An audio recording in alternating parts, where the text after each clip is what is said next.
Alright, welcome, welcome. And it looks like, of course, as soon as I'm trying to start, the stream starts dying slightly, so hopefully it stabilizes. Just dropped a bunch of frames right there, but, yeah.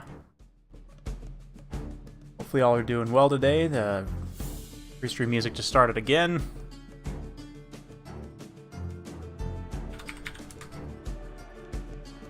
Yeah, so we're gonna have Legion versus Katana to start. Welcome, welcome everyone. We got Omni in the house. Hopefully you guys are doing well. Haven't been too active on the channel recently. Kind of been missing some days on uploads, which I haven't honestly done too much in the past, but just trying to keep myself from getting too burned out. I'm definitely gonna be coming back with force soon, so yeah, look forward to that. Just a bit of chill King of the Hill today. And these guys are just about ready to get started.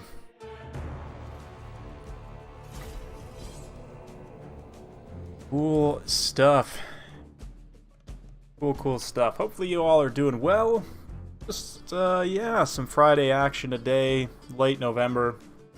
Birthday's coming up in a little over a week, so probably going to be doing a birthday stream of some kind. I don't know exactly what form that will take yet, whether I'll do like maybe a little mini tournament or like a King of the Hill or exactly, I don't know.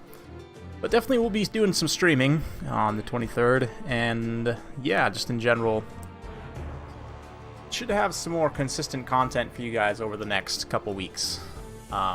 We'll see. No promises, but I have some more long form, I guess not more long form, but more edited videos in the works that I've been doing for some time, like working on, and I'm gonna be releasing those hopefully within the month. But let's have a look. How's OBS doing? Okay, it looks like we haven't dropped too many more frames since that first burst. You guys will have to let me know if it starts lagging out too bad, but looks like these guys are going here, so go ahead and get started. Blood Pine Woods is the map. It is No Heck November, of course, so Legion, who's playing as Vampire Counts, cannot cast Invocation of Nehek. That's the rules. Yes. Probably should share this on Discord real quick. Consistently forget to do that, because I'm just amazing.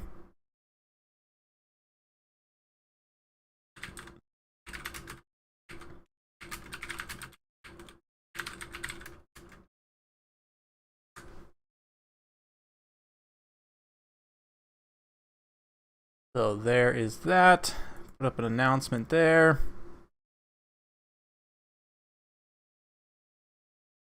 And, oh hey, that's cool.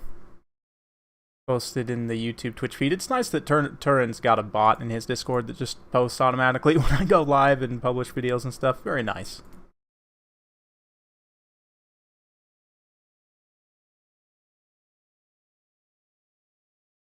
Yes, welcome. Alright, so Norska versus Vampire Counts to start. Pretty interesting matchup. Norska sometimes has been thought of as good against the Vampire Counts, but personally I'd give this advantage to Counts. Yeah, oh yeah, you know it, Ben. You know it. So we got Kemmler here, and my guess is Kemmler is rocking, yeah, just Dance Macabre and Raise Dead. He also has Wind of Death, actually, which is a potentially nice choice here. A couple of Vargulfs, Claw of Nagash, Unholy Lodestone, so he does have plenty of passive healing here, keeping in mind as well that Kemmler's sword does also resurrect combatants in an area of effect, which stores 8 hit points per second, so can kind of act as a stand-in for Invocation of Nehek. Also got some Var guys, very fun pick. Blood Knights, Dire Packs, Skeleton Spears, and looking at Norska, we've got, who's the general? Wolfric? Yep, Wolfric on horseback, interesting.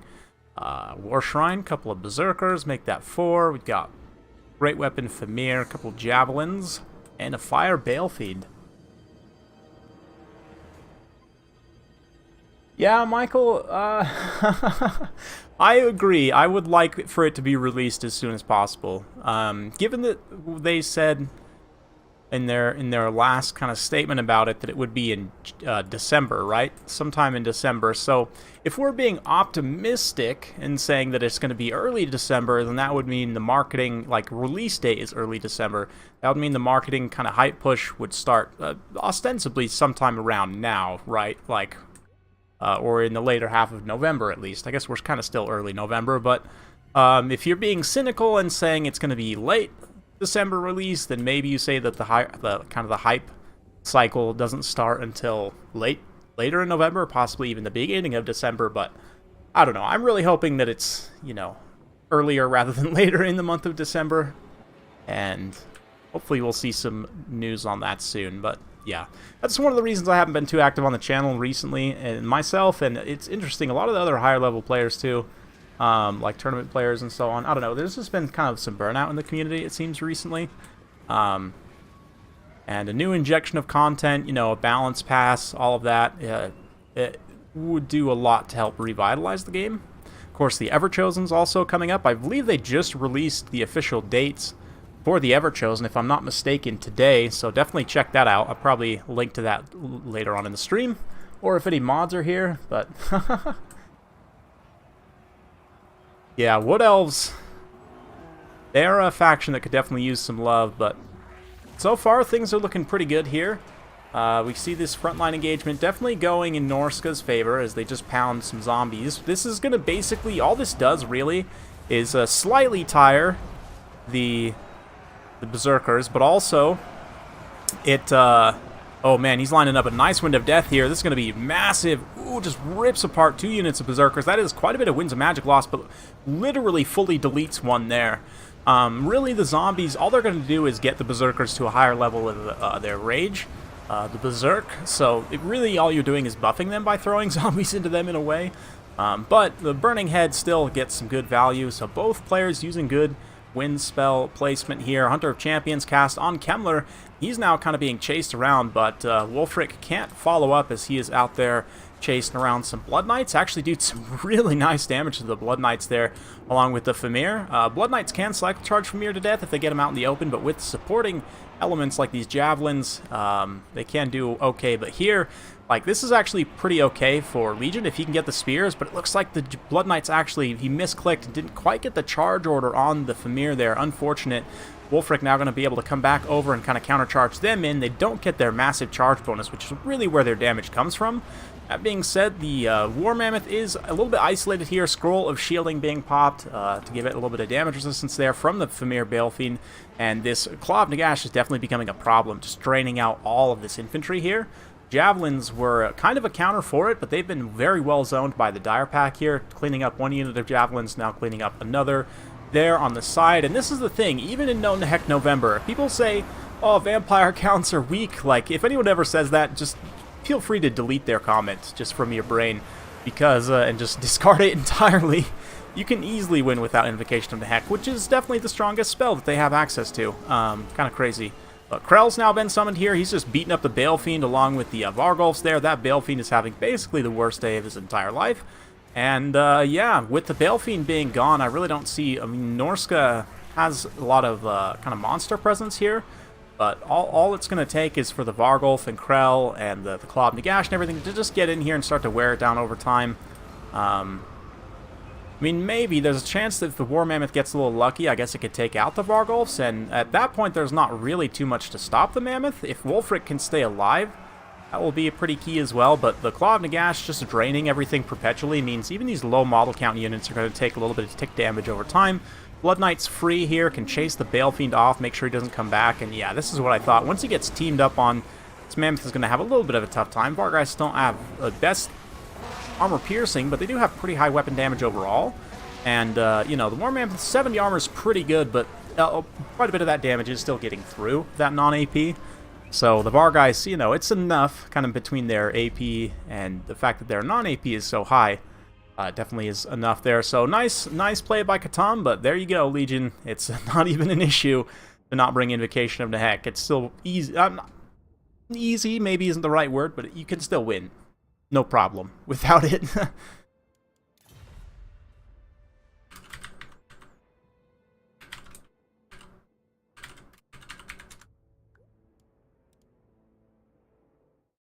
Yep, that's kind of the whole point of this month, is to show that undead are so strong that you really don't even need Invocation. You can still win without them. That's kind of the whole point, right, of the challenge.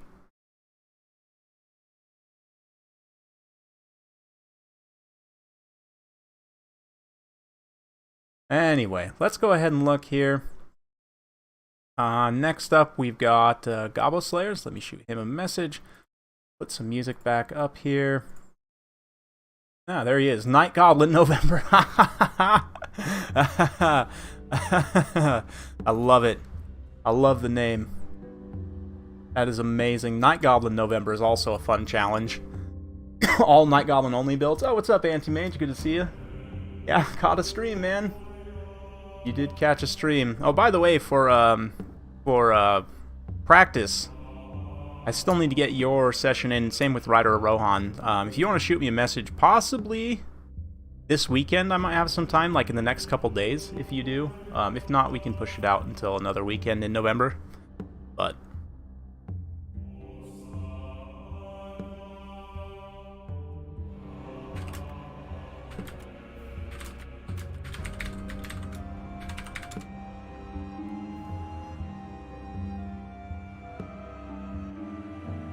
Night Goblin November. Love it.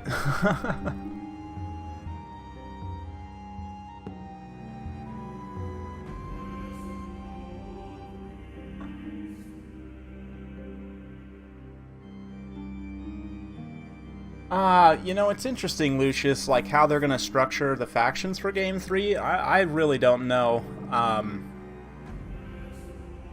I've kind of speculated about it a bunch on different videos. They could do it a few different ways. How I would think would be the best would be to do each god-specific faction that's a mix of some warriors units and then, of course, that god's demons, and maybe you give them some unique kind of quote-unquote warriors, right? Like mortal chaos warrior type units, but that are more god-themed. Maybe they have some other abilities, you know, whatever else. Maybe even some themed, like, beastmen, potentially, as well, because I know they have, like, the Zangors are already models, right? Like, from Age of Sigmar and such, so, like, that would make sense maybe to add in the Tzeentch-specific army, right? And then maybe you have a unified Demons of Chaos, like, separately from those four, that has all of the demons from the different gods, but only has demons from the different gods. That would be kind of tricky to balance, I think, potentially, but I think they could do it. I don't know. Or they might just have 4 god-specific only. I don't know. If I would guess that all 4 gods would probably be in from the start. And then you might see, honestly, like a 5th starting faction in Kislev, potentially even, just to give some kind of order faction. Or maybe they will only go with the 2 demons to start. I don't know. I don't think they would do demons as DLC factions, though. It's like, if you think about the factions that have been DLC, they're the ones with the smaller rosters, right? And I guess demons do have pretty small rosters, but they can kind of pad them out with some different stuff. For me, like, Chaos Dwarfs definitely seem like best candidate for DLC. Ogres, I don't know. Ogres have a pretty big roster, too, if I'm not mistaken. Maybe they would be a candidate for DLC as well. Or maybe they could also be the quote-unquote, like, neutral destruction start faction, right? Yeah, Ogre Kingdoms, yeah. Yeah, Khorne is 100%. I would guess that all the demons would probably be in, all the god-specific factions probably be in the start, but yeah.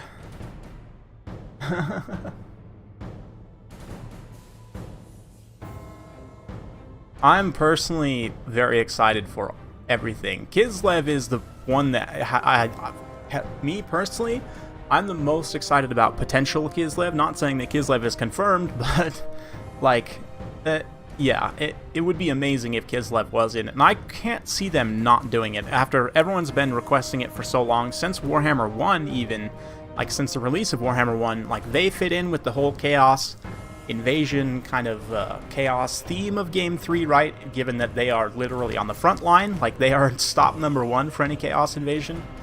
So they kind of, you know, fit into the story in the geography, too, of that area. Yeah. Kislev do have gunpowder, yes. So, of course, human faction with gunpowder, like, that's already 2 big checklists, you know, for me, in terms of factions that I would like. And they have bears, that's true. A lot of people very validly corrected me, saying that the bear cavalry are actually mentioned in some specific literature, officially from Games Workshop. So you can probably expect they would have some, like, bear knights, basically, if they were to be included. Some faction have the bears. There we go. Um, yeah, yeah. For me, that's the faction I'm personally most excited. Ogres are also pretty cool too, because ogres actually do have gunpowder. It's like monstrous infantry with gunpowder, which it sounds hilarious to me. Like, in terms of like the kind of very brutal slapstick humor of Warhammer, like the kind of funny, like destructive, horrible funny, like kind of like the greenskins or the Skaven. Like the ogres are kind of that, you know, as well, sort of that spirit, except they're just giant dudes, right? Like, I don't know. And they have monstrous infantry that literally carry around cannons, kind of like Ushabti great bows, but, you know, gunpowder units. So I'm all over that. Probably ogres and Kislev are going to be my mains out of the game. Game 3 factions. Chaos Dwarfs also are a gunpowder faction, but they're more like dwarfs. We'll see, they may end up having more monster and mobility presence. I would imagine they would, just given, you know, the Forge World models and the different stuff they have. Yeah. Thanks, Lucius. Much appreciated. Thank you. Very, very kind. Yeah. It's been enjoyable, even still without the lack of content. Really, for me, and this is, I wish I could stream more. Just haven't been able to that much lately for a few different reasons, but streaming, like, engaging you guys live is one of the things I enjoy most, is, like, just, even, you know, beyond the game, if it were to stay stale for, you know, years, potentially, it would, like, engaging with the community would be primarily where I derive kind of the satisfaction from. And in a game as complex as Warhammer, the meta can still kind of develop and change somewhat over time. I mean, some things remain static, but let's take a look at some builds here, and then we can kind of talk about that. Got Marcus Wolfheart on foot here, as well as a Jade Wizard. Jade Wizard, I imagine, going to be healing those Knights of the Blazing Sun. There's not a lot of targets for it to heal, but a great cannon as well, a couple of Huntsmen, and a whole bunch of Outriders. Interesting. As for the, excuse me, the Lizardman here, is that a wild tic-tac-toe pick? It is tic-tac-toe, up in the air, just absolutely going ham here. And we've got Pterodon Riders as well, Colossadon Hunters even, so potentially looking for a Franz Snipe, Ripperdactyls. They are going to run into a little bit of a different build, but we'll see how it goes. Feral Bastiladons, King Priest of Heavens, couple of Feral Bastiladons, very strong units. One of the best monsters in the game just because of how cheap it is. It is actually the cheapest terror unit, I want to say, in the game. You guys will have to double check me on that, but I believe this is the cheapest. And honestly, he's adorable. Look at his big, dumb face. How can this guy cause terror? He looks so friendly. Aw, he's kind of cute, honestly. Look at the thick. He's like got a big belly and everything. This giant booty. Oh yeah. Adorable. The meme skink himself, yes. Do they invade others? Yeah, they kind of are like the dwarves in that they're trying to hold on to their, like, crumbling possessions, but they're a lot more, yeah, aggressive and brutal, as you would imagine. Like, they enslave orcs, and they're constantly, yeah, I don't know. They'll probably have some stuff. It's very interesting, and if you guys remember way back in the DLC for, Malice, right?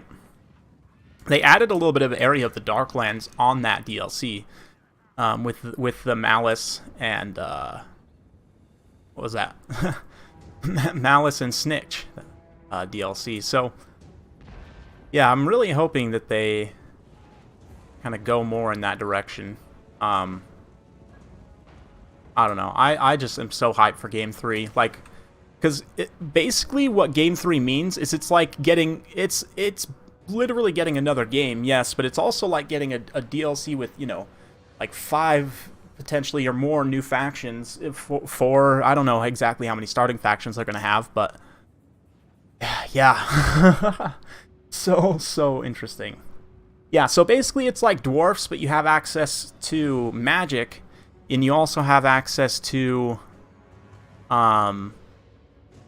like shooting, probably not quite as good, maybe on par, but a little less volume. Like, it's a little more expensive. But you do have access to a lot of, like, hobgoblin chaff, basically, right? So a lot of, like, kind of green-skinned slave chaff, more or less. But right now, the cannon's getting some really nice value in. These squishy flyer models that don't have a lot of HP are really good targets for a Great Cannon. It can generate so much value just picking away models there and doing a massive amount of damage, kind of percentage-wise, to the stopping power of the unit. Yeah, Gobble Slayer's going to need to try his best to dodge, but the cannon does have a lot of work to get done. Likewise, Huntsmen are actually a really strong counter to all these Rippers and the Pterodons because they have anti-large, and you don't need AP against these lighter targets, these kind of light, expensive targets. Rippers are a very risky pick. They're fun, but... Bloated corpses cause terror?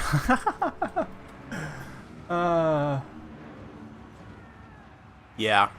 Yeah, it's going to be a little bit of a rough approach here, but you can see that the Bastildon and the Saurus are actually able to get in mostly unopposed. That Refuse to Die popped very nicely done on the Cohort of Sotek there as they took the charge of the Knights of Blazing Sun. Actually, not too many models ended up dying there, so that is pretty solid. Let's see if Tic-Tac-Toe can get in here. A Manticore Summon being popped by the Lizardmen here, Laura Beastcaster, the Wind Blasters also moving up, Demigryph Knights. Moving in here to potentially take something out. I don't know. We're all Althorfer fights. Yeah, I was going to say probably sweep in and go after one of these monsters. But, yeah, a little bit of a net there to stop that Feral Bastillodon. The front line is somewhat collapsing here as these Spearmen and other units take a lot of damage. And you can see the Rippers. Like I said, this cannon was doing some good work initially, but it's got a lot of work to get done in terms of melee push here. And, oh, man, look at this. Royal Althorfer fights just get swarmed by angry Rippers. And that is going to be just... the end of days for them. Yeah, they might get a regrowth there, but they're probably all gonna die still. Yeah, they just shatter straight up. That's pretty rough. So just kind of the volume presence there is enough to overcome the lack of volume. And I mean, Outriders definitely have pretty good volume. Pistolier is slightly cheaper, arguably better against these flying units, but you can't really predict that necessarily in the matchup. So I do like the pick of the Outriders. But yeah, so far looking rough, and here comes Tic-Tac-Toe going after the Huntsman General, or the Hunts Master even. Hunts Marshal? I don't even remember. This is how out of sync I am, guys, with things, but old Marcus Wolfheart getting absolutely slapped around by the angry Swooper. I say getting absolutely slapped around. He's actually not taking too much damage, managing to mostly just continue to disengage there. But the Knights of Blazing Sun are definitely getting dragged down. All the Rippers and Pterodons kind of swarming in here. It's just too much for all of this Empire troops to handle. Outriders are doing their best, but they can't use up their ammo fast enough, really, here. 360 no-scope, oh yeah. Yeah, the Rippers actually, it's kind of interesting. It's almost like as if you were playing against dwarfs, right? Like going for that target overload mentality. Like, because Tic-Tac-Toe is relatively cheap, like, you don't really want to necessarily just target him. Like, the Colossadon Hunters are probably the best choice, because you can pick off models, but even still, like, you know, you've got the Feral Bastildons you've got to take out as well. There's just so much in terms of targets you would have to take. Just ends up being a little bit rough there. Yeah, I mean, they're tricky. They're definitely tricky, but you can make them work, absolutely. You know, interestingly enough, I think probably the best counter for Rippers is maybe like Pistoliers and Reichsguard, which are two very unintuitive units in this matchup. I mean, Pistoliers, maybe. You could see them, they're just kind of general utility, number one. And number two, like Pterodons are pretty common in a lot of matchups, and they are very good counters for Pterodons.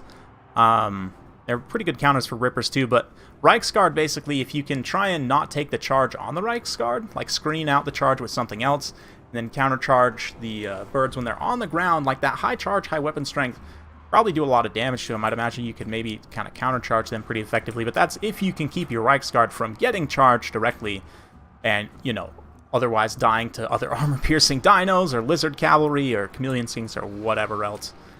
Yeah, it's interesting.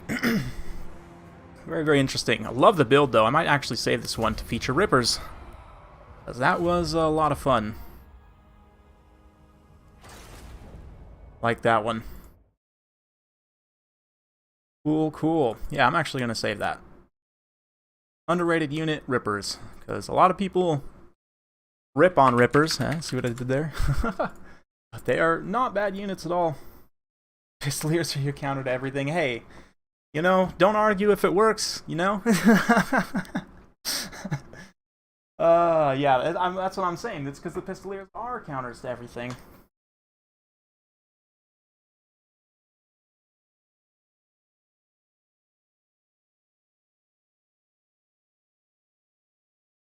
Poor Marcus. He had a bad day. Anyway, let's go ahead and get the next competitor lined up.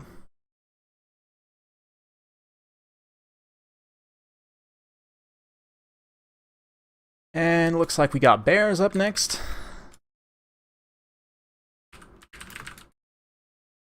Go ahead and get the map switched over here. Let's go to... not Grimmenhagen, one of the worst maps in the game.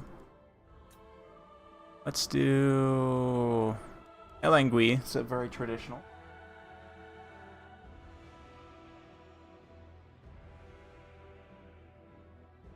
Good stuff. Pistoliers ROR win. I know, right? It makes me so sad that you can't take the noble sons abroad, like the provincial Pistoliers from the Empire. Like, they're listed as campaign only. Honestly, they probably wouldn't be that much better than basic Pistoliers because they are more expensive, but they're just like better melee Pistoliers. They're just like actually decent kind of hybrid utility because of that. I would love those guys. I would for sure take 4 in a lot of matchups. But yeah, it's interesting. A lot of the campaign only units are not balanced, but a lot of them actually are. Like, I would say probably almost all the Empire ones are pretty balanced, like if you were to include them. Because the thing is, like, you're paying for those special abilities that you get, right? In a lot of cases, you look at the special abilities they're getting, you're like, okay, they're not paying that much extra for them. Some other campaign-only units, for example, like the Tomb Kings ones, they don't pay that much extra for the massive amount of abilities they get, so those ones like aren't very balanced at all. But yeah, I've been considering running a tournament where I allow the Empire provincial units just purely out of Empire bias and seeing how it goes. I might include actually a couple units for the greenskins as well, like the Feral Wyvern. Yeah. Who knows? Maybe I'll develop a rule set I'm comfortable with.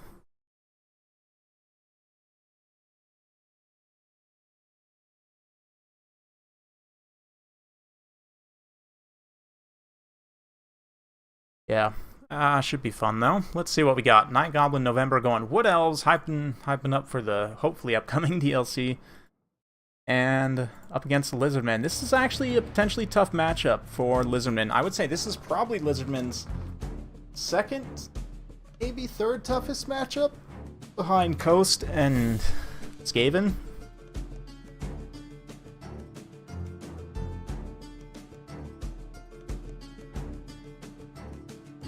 Unlimited ammo rattlers for Skaven win.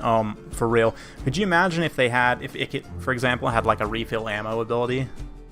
Be insane. I really wish they would give more. Honestly, like I love the refill ammo mechanic on Gunny. It makes him pretty unique. But I would like to see more refill ammo mechanics, honestly. Or like the Dwarven Engineer, for example, would make gyros even more viable than they already are. But also, you know, there's not a lot of low ammo units. Maybe like Rangers with great weapons. A lot of the time, you're not using up all of your ammo with Dawi anyway, because like the fight often does last a long time, but your skirmishers won't last a long time. So yeah. Also, if they ever do implement an Empire Engineer, obviously it would be great to get it on him. Refill, like, you know, Black Lions or whatever else. Pistoliers actually don't have a lot of ammo, so they could refill Pistoliers' ammo. I'd love that.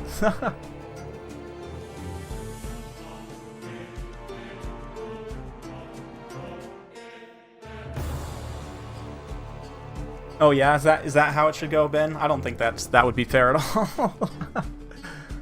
all. Yeah. Gun skirmish cav, it's true. Yeah, the Feral Wyvern is one, honestly, that I think it's like totally balanced for the cost that you pay for it. I would definitely include it in multiplayer just as is.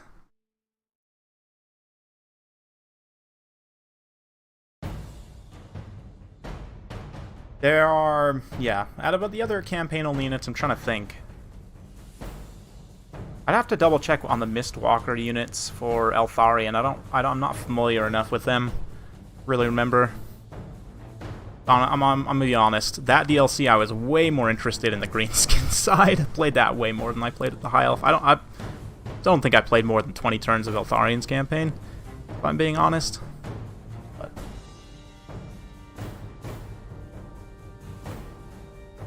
yeah. Warlock Engineers are interesting. They don't have any mount choices, which is kind of sad. It'd be cool if they at least give them a flayer.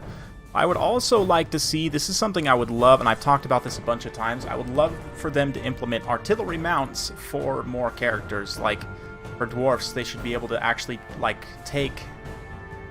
It would be like a single model, but more powerful, right? Like a flame cannon, for example, or whatever else, organ gun. Like your Dawi engineer can literally take an organ gun mount. Especially if they ever make a lord-level engineer, or like a legendary lord engineer. I don't know, I'm not familiar enough with the lore to say there is such a thing, but... I've talked about this a little bit for the dwarfs in the past, but they honestly could do like 3 separate DLCs, like Slayer-focused one, they could do like a... engineering-focused one, and like a rune-focused one.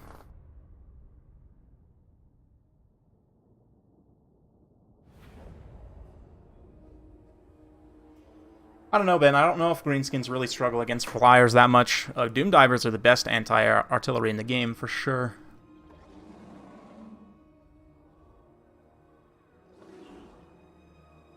Yeah, I love dwarf artillery mounts, because in tabletop, your engineer could, like, help your artillery crew. Like, he could attach himself to your artillery, and it would make it stronger, more accurate. Yeah, the Rune DLC, you could do, like, Rune Golems. Thorek Ironbrow would be the Legendary Lord, right? And then, yeah, maybe even implement, like, an actual Rune and Magic system. I don't know. Depends on how far you want to go with it. But just in general, like, revamping the Rune system to make them better. And, yeah, like, just... giving us some high-mass runic monster units. Basically, that would be the focus of that DLC. The Slayer one I've talked about, too. They could just add... There's, like, the Slayer artillery piece, which is currently not implemented, which is one of the most meme units in the game. Like, they added war wagons. Why not get the... I think it's a Goblin Hero is what it's called. Anyway. Then, of course, you could add... There's, like, more Slayer Hero and Lord types that are not currently implemented. Right now, we just have, you know, one unique... Legendary Slayer Lord, and one unique Legendary Slayer Hero, right? Ungrim and Gotrek. So just generic Slayer Hero characters of Lord and Hero would be fine. You could add another Slayer unit even, that's like a anti-infantry Slayer, because I remember, I've talked about this a couple times on stream, but our Master of Sotek was telling me about a type of Slayer that, like, they like are slightly different philosophically from the other Slayers, because, you know, regular Slayers, like, I want to kill the biggest thing I can to try and you know, get back, whereas these guys, they're like, okay, turns out there's like hordes of stuff around here sometimes, and you know, if I can maybe just rack up the highest body count, you know, like Dynasty Warrior style, just whirlwinding axe above your head, just helicoptering goblins for days, or Chaos Warriors or whatever, like, that's also a valid way to, you know, make up for past wrongdoings. So giving a Slayer, like, anti-infantry unit that has, like, maybe lower model count but giant splash attacks to where they just, like, hew through infantry like crazy, that would be a great unit they could add, you know, in that DLC. And that right there, and that's 2 new units, 2 new heroes just there, right? And I'm sure you could do more with it as well, but yeah, Doom Seekers, that's what they're called. That's right. So, yeah, and then with the engineering one, it would be, like, obviously, Engineer Lord. I don't know, is there an Engineer Legendary Lord? Or maybe you add, like, Joseph Bugman just because he's a ranged Legendary Lord. And then, you know, like, revamp the Engineers so they have mounts. You could add, like, the...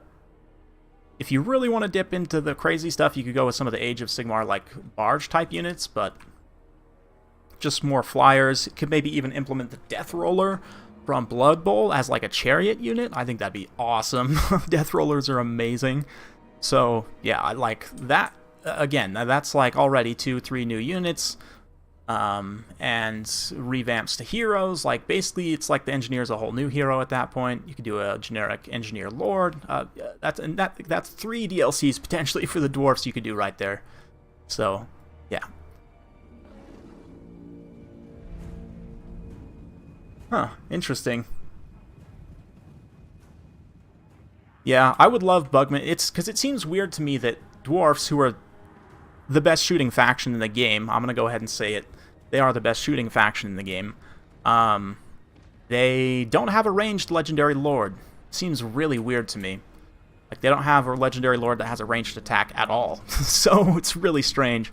I would really love to see Bugman with his crossbow. But anyway, in terms of builds here, I haven't even talked about it at all. We've got a bunch of cohorts, Saurus, 1 spears, 1 regular, which is interesting. They already even a Legion of Chakwa, which maybe kind of makes sense. A couple solar engines, Star Chamber Guardians. We've got a Saurus Old Blood, Durthu, very strong choice in this matchup, and a whole bunch of War Dancers. Is this just literally Durthu and like 10 War Dancers? It seems like that's what it probably is, which is definitely something you can try. But nice Flock of Doom here, going to get some great value for the Lizardmen, and the solar engines also firing into this blob of elves. I don't know, they are actually targeting Durthu right now, which they're going to debuff his stats significantly and allow the Saurus Old Blood to move in. That physical resistance certainly does help, though, against the Saurus. It doesn't help against the solar engines, obviously. But the armor helps against them. So it's kind of yeah, he's not going to take too much damage too quickly.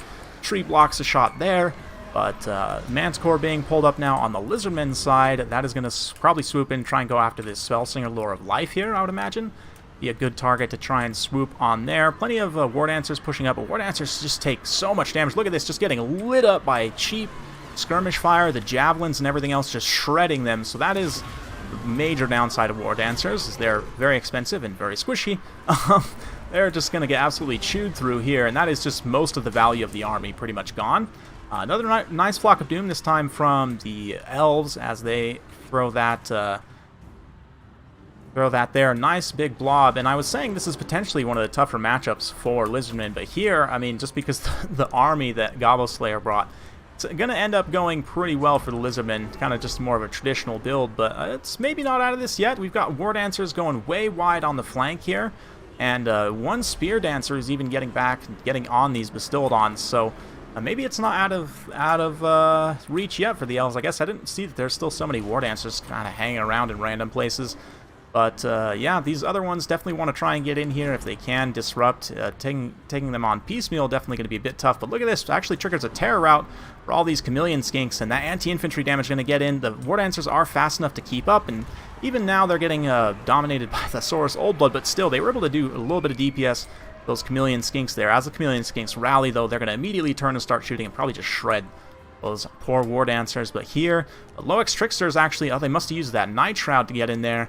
They actually get this, and they're going to tear apart that solar engine, so actually not too bad. Maybe it's still winnable for the Wood Elves, but definitely the center pocket just going horribly in favor of these big, sturdy Saurus warriors. Yeah, another spear moving up here. Durthu's barely hanging on by a thread, but I believe the Spell Singer is done. Yeah, I don't see her hanging around, so just Durthu, but Lizardman, Elf Manticore going to be summoned up, thrown in against the Saurus Old Blood there. A little bit of a desperation move, but trying, I guess, to do whatever you can. It's just this massive line of Chameleon Skinks is still a major, major problem, because even what remains of these War Dancers can easily be torn apart by them should they get range and kind of open firing, and there's nothing really to disrupt. And maybe you could try and move forward with Durthu, but ooh, nice Lamentation of Despair. Does a lot of damage to those Star Chamber Guardians right there. Here comes the Saurus Old Blood going straight in on Durthu. Durthu's low enough at this point that he really doesn't probably want to take this fight, but doesn't have much of a choice either. Just going to have to stand and fight here, maybe get some support of these Azrai Spears, but you can see how the cohorts are kind of blocking them up somewhat, not allowing them to get full contact in, but it does look like Saurus Old Blood's going to go ahead and disengage there, get back to his Saurus, which is pretty smart. The Star Chamber Guardians start to get cut up, though. This one War Dancer here gets a pretty nice engagement. Lizardmen are going to summon up another Manticore, though, and now go 2v1 on Durthu with the single entities. Definitely a strong play there. Not to mention this other solar engine back from route. Looks like Loix Tricksters getting back over there to try and take it out, but plenty of Skink Overwatch in the near vicinity. Yeah, these War Dancers got a very good engagement initially, but now it's just going to kind of get swarmed and surrounded, so that's not great. We'll see. The balance of power is still surprisingly very close, I guess just because of the elf leadership, and there's still this one unit of War Dancers completely forgotten here in the woods, which is really rough. Maybe they can come out and clean up a bunch of units in the late game, though. I mean, they are fresh in terms of their vigor, whereas everything else is very tired, but this is a big engagement right here. Durthu up against the... oh, man, he gets rear charged by the Feral Manticore there. It looks like he's going to go down to the Saurus Old Blood. Yep, Durthu falls. That is a giant loss for the Elves. And, yeah, Tactical Reserve only now noticed of these War Dancers. Pretty unfortunate. They could have got in there a little bit sooner. I don't know if they really would have swung things, but it looks like the Saurus Old Blood actually might go down to these Azurai Spears, who are somehow still pretty healthy. The Manticore enrages. Saurus Old Blood is down, below 600 HP, and he actually routs there. That's pretty big. Potentially a way that Elves could come back in this if they can get in and kind of piecemeal cut up some of these different units. As the Chameleons start to run out of ammunition as well, that'll start to impact things. They don't have a lot of ammo left, and there is still this one full health unit of War Dancers, so maybe the Tactical Reserve actually does come in for the win here, but missile resistance being popped there as they get hit by those Chameleon Skinks. That is going to lower their melee defense, though, so once they get in contact with the Saurus especially, they'll just get pounded. But more units coming back over here from route. Yeah, nice engagement on the Legion of Chakwa there, finishing them off with those healthy War Dancers. So Gobble Slayer actually bringing this one back. The balance of power took a wild swing against him, but he's playing this very patiently, trying to do what he can to see things off. Balance of power is still swinging pretty wildly, but if those War Dancers can see that Saurus Old Blood off the side there, and sailing a shot there, Solar Engine, you don't like to see that in the late game at all. But yeah, the Legion of Chakwa still holding out somewhat. Somehow, 100 kills too, not bad at all, considering most of those are probably War Dancers. That's actually quite impressive for a Saurus Spear unit. They are going to eventually fall there. Chameleon Skinks now out of ammo here, so they probably want to go engage. Get them piecemeal if they can. Loix Trickster's on with that Night Shroud, or the whatever Shroud, not Night Shroud, but you know what I mean. Loix Shroud. So they will be able to get in here mostly unspotted and hopefully catch those Chameleons. Chameleons are just about out of ammo anyway. Over here, War Dancers get in, but the one Solar Engine, pretty decisive. It still has 2 shots left. Let's see if he can make pretty solid contact on those War Dancers. And it looks like instead he's just opting to charge in melee, which is probably the right call, just to see if he can get a quick terror out on those War Dancers and push them away. Now the Chameleon Skinks here, one of them out of ammunition, the other one still has 6 shots left, so a decent amount of fire, but there's only 37 of them, so lowish volume. Yeah, this other War Dancer that was healthy now getting finished off by the Solar Engine, and what a close game, man. Crazy back and forth with Bears and Gobble Slayer here. Hopefully you guys enjoyed. That was a wild one. Absolutely wild.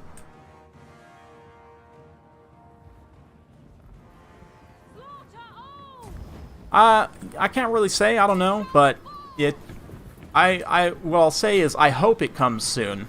I mean, their last communication was that it would be sometime in December.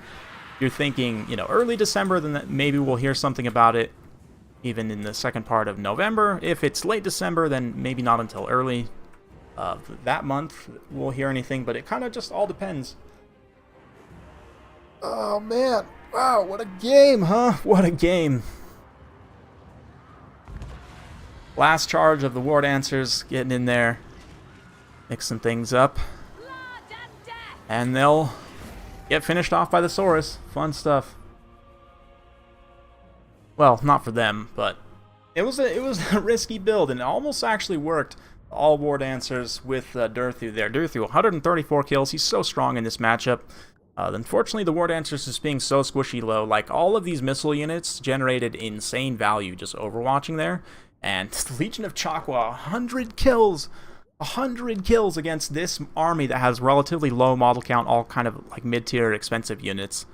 That is wild. 61 kills on the Star Chamber Guardian, 66 for these regular Saurus. Like, those guys definitely carried there, which I definitely would not have expected. I think War Dancers would do better against them, but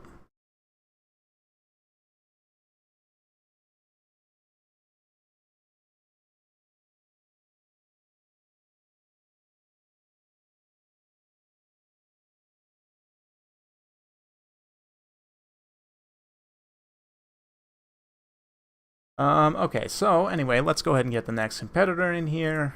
And yeah, what do we got?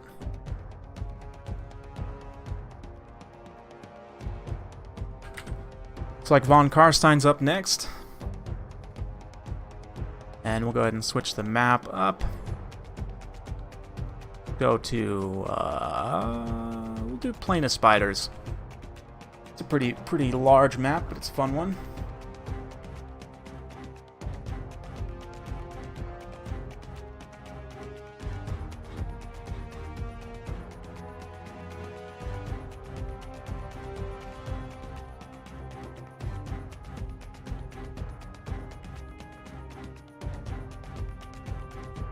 Cool, he is coming. So, while we're waiting on him, I'm actually going to go grab a drink of water. I'll be right back. You guys enjoy. That's right, it's time. The Dancing Wurzag.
Alright, and I'm back, and these guys are...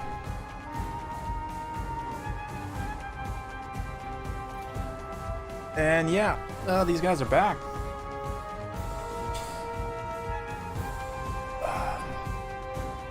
Getting the faction picks locked in.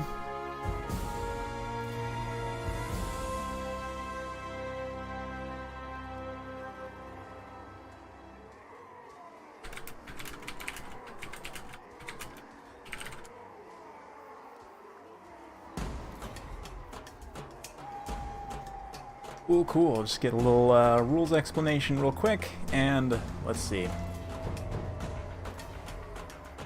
Alright, so Bear's going Lizardman, no bans. It's a bold choice. Apologies, guys. Gotta adjust my mic real quick.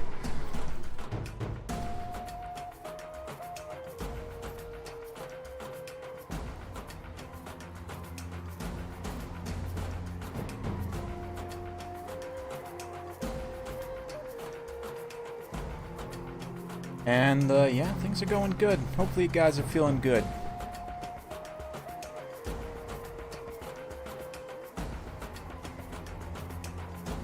I think Von Carstein's probably going to stick with Tonia. Oh no, goes Greenskins. Okay, so Dancing Wurzag inspiring Von Carstein to take the Greenskins. How about that? How about that? Fun stuff.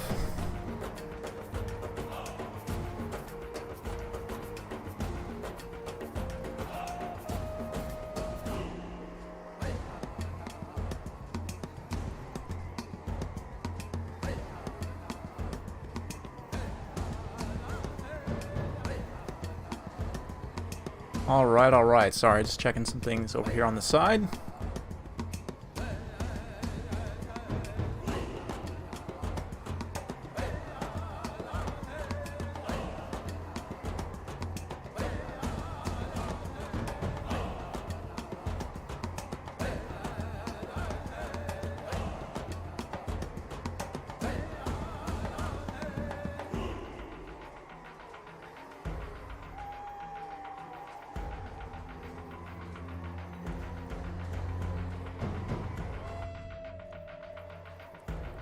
Alright, cool, cool. Sorry, just get distracted reading something. Ghouls and stuff? Ah, yeah. Sometime.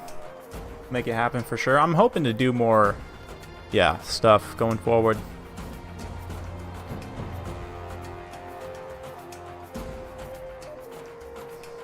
Let's see what they bring, though. This is an interesting one. Lizardmen here can do some things. Greenskins can also do some things. A lot of people would perceive this to be Greenskins favored, maybe now? I don't know. I don't necessarily 100% agree with that. Greenskins can definitely do a lot here. But Lizardman also has some pretty good tools. It's interesting. If anything, I'd say this matchup is kind of even. But underrated spell series, I am planning on it eventually. Absolutely. Yeah. There are quite a few spells that are pretty good. You don't see used a lot.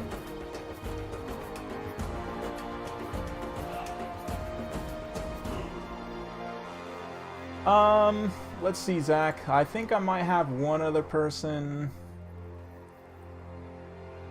Killarinu maybe wanted to join as well. We only have 2 more on the list, and I've still got some time to stream, so I think I can get you in. Let me go ahead and just put together an updated list real quick.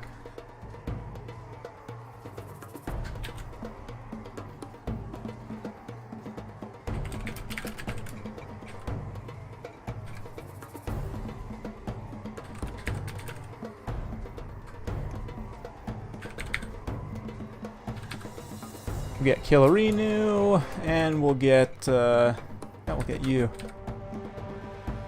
Are you in my Discord?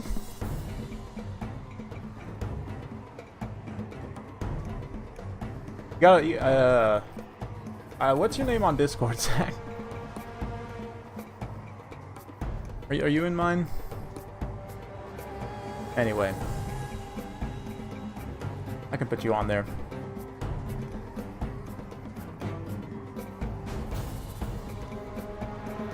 Oh yeah, Warzag's getting it. He is just on fire right now.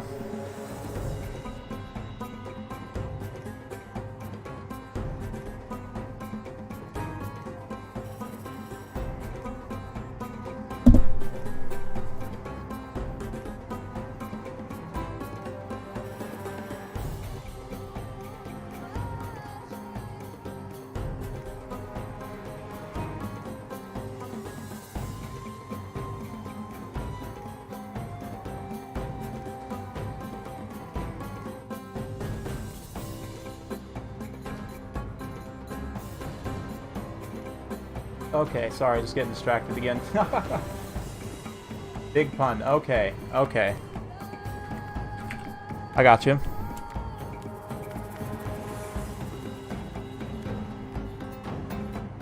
Cool, cool. Yep, you're on the list, and these guys are ready for me, so let's go. How many Black Orcs you think? What's the over-under on the number of Black Orcs? I'm saying over 2, under 4. I guess that's not that hard of a pick, because it's literally a max 4 for tournament rules, right? So, anyway, probably I'm gonna go with 2 Black Orcs. Let's see what he takes. That's what I would take, at least in this matchup. It's 2 Black Orcs.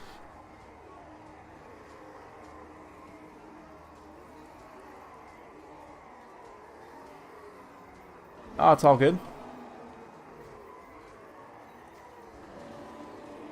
It's all good. Let me go ahead and get Warzag. Thanks for your moves, bud. Absolutely killing it. Get him out of here.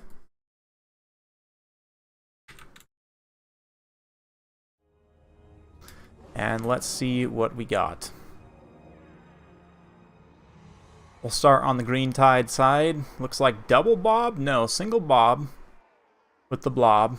the Swamp Things even, so they do not require the immune to psychology, and do cause terror, just decent. I mean, they're not the best combatants, but they do cause poison, and also have the overwhelming odor, so that's nice. Some more poison from these Spider Riders here. Only one Black Orc. I was wrong. Yeah, I'll stand corrected. We do have a Skulker here as well. A couple of Error Boys, Rusty Errors.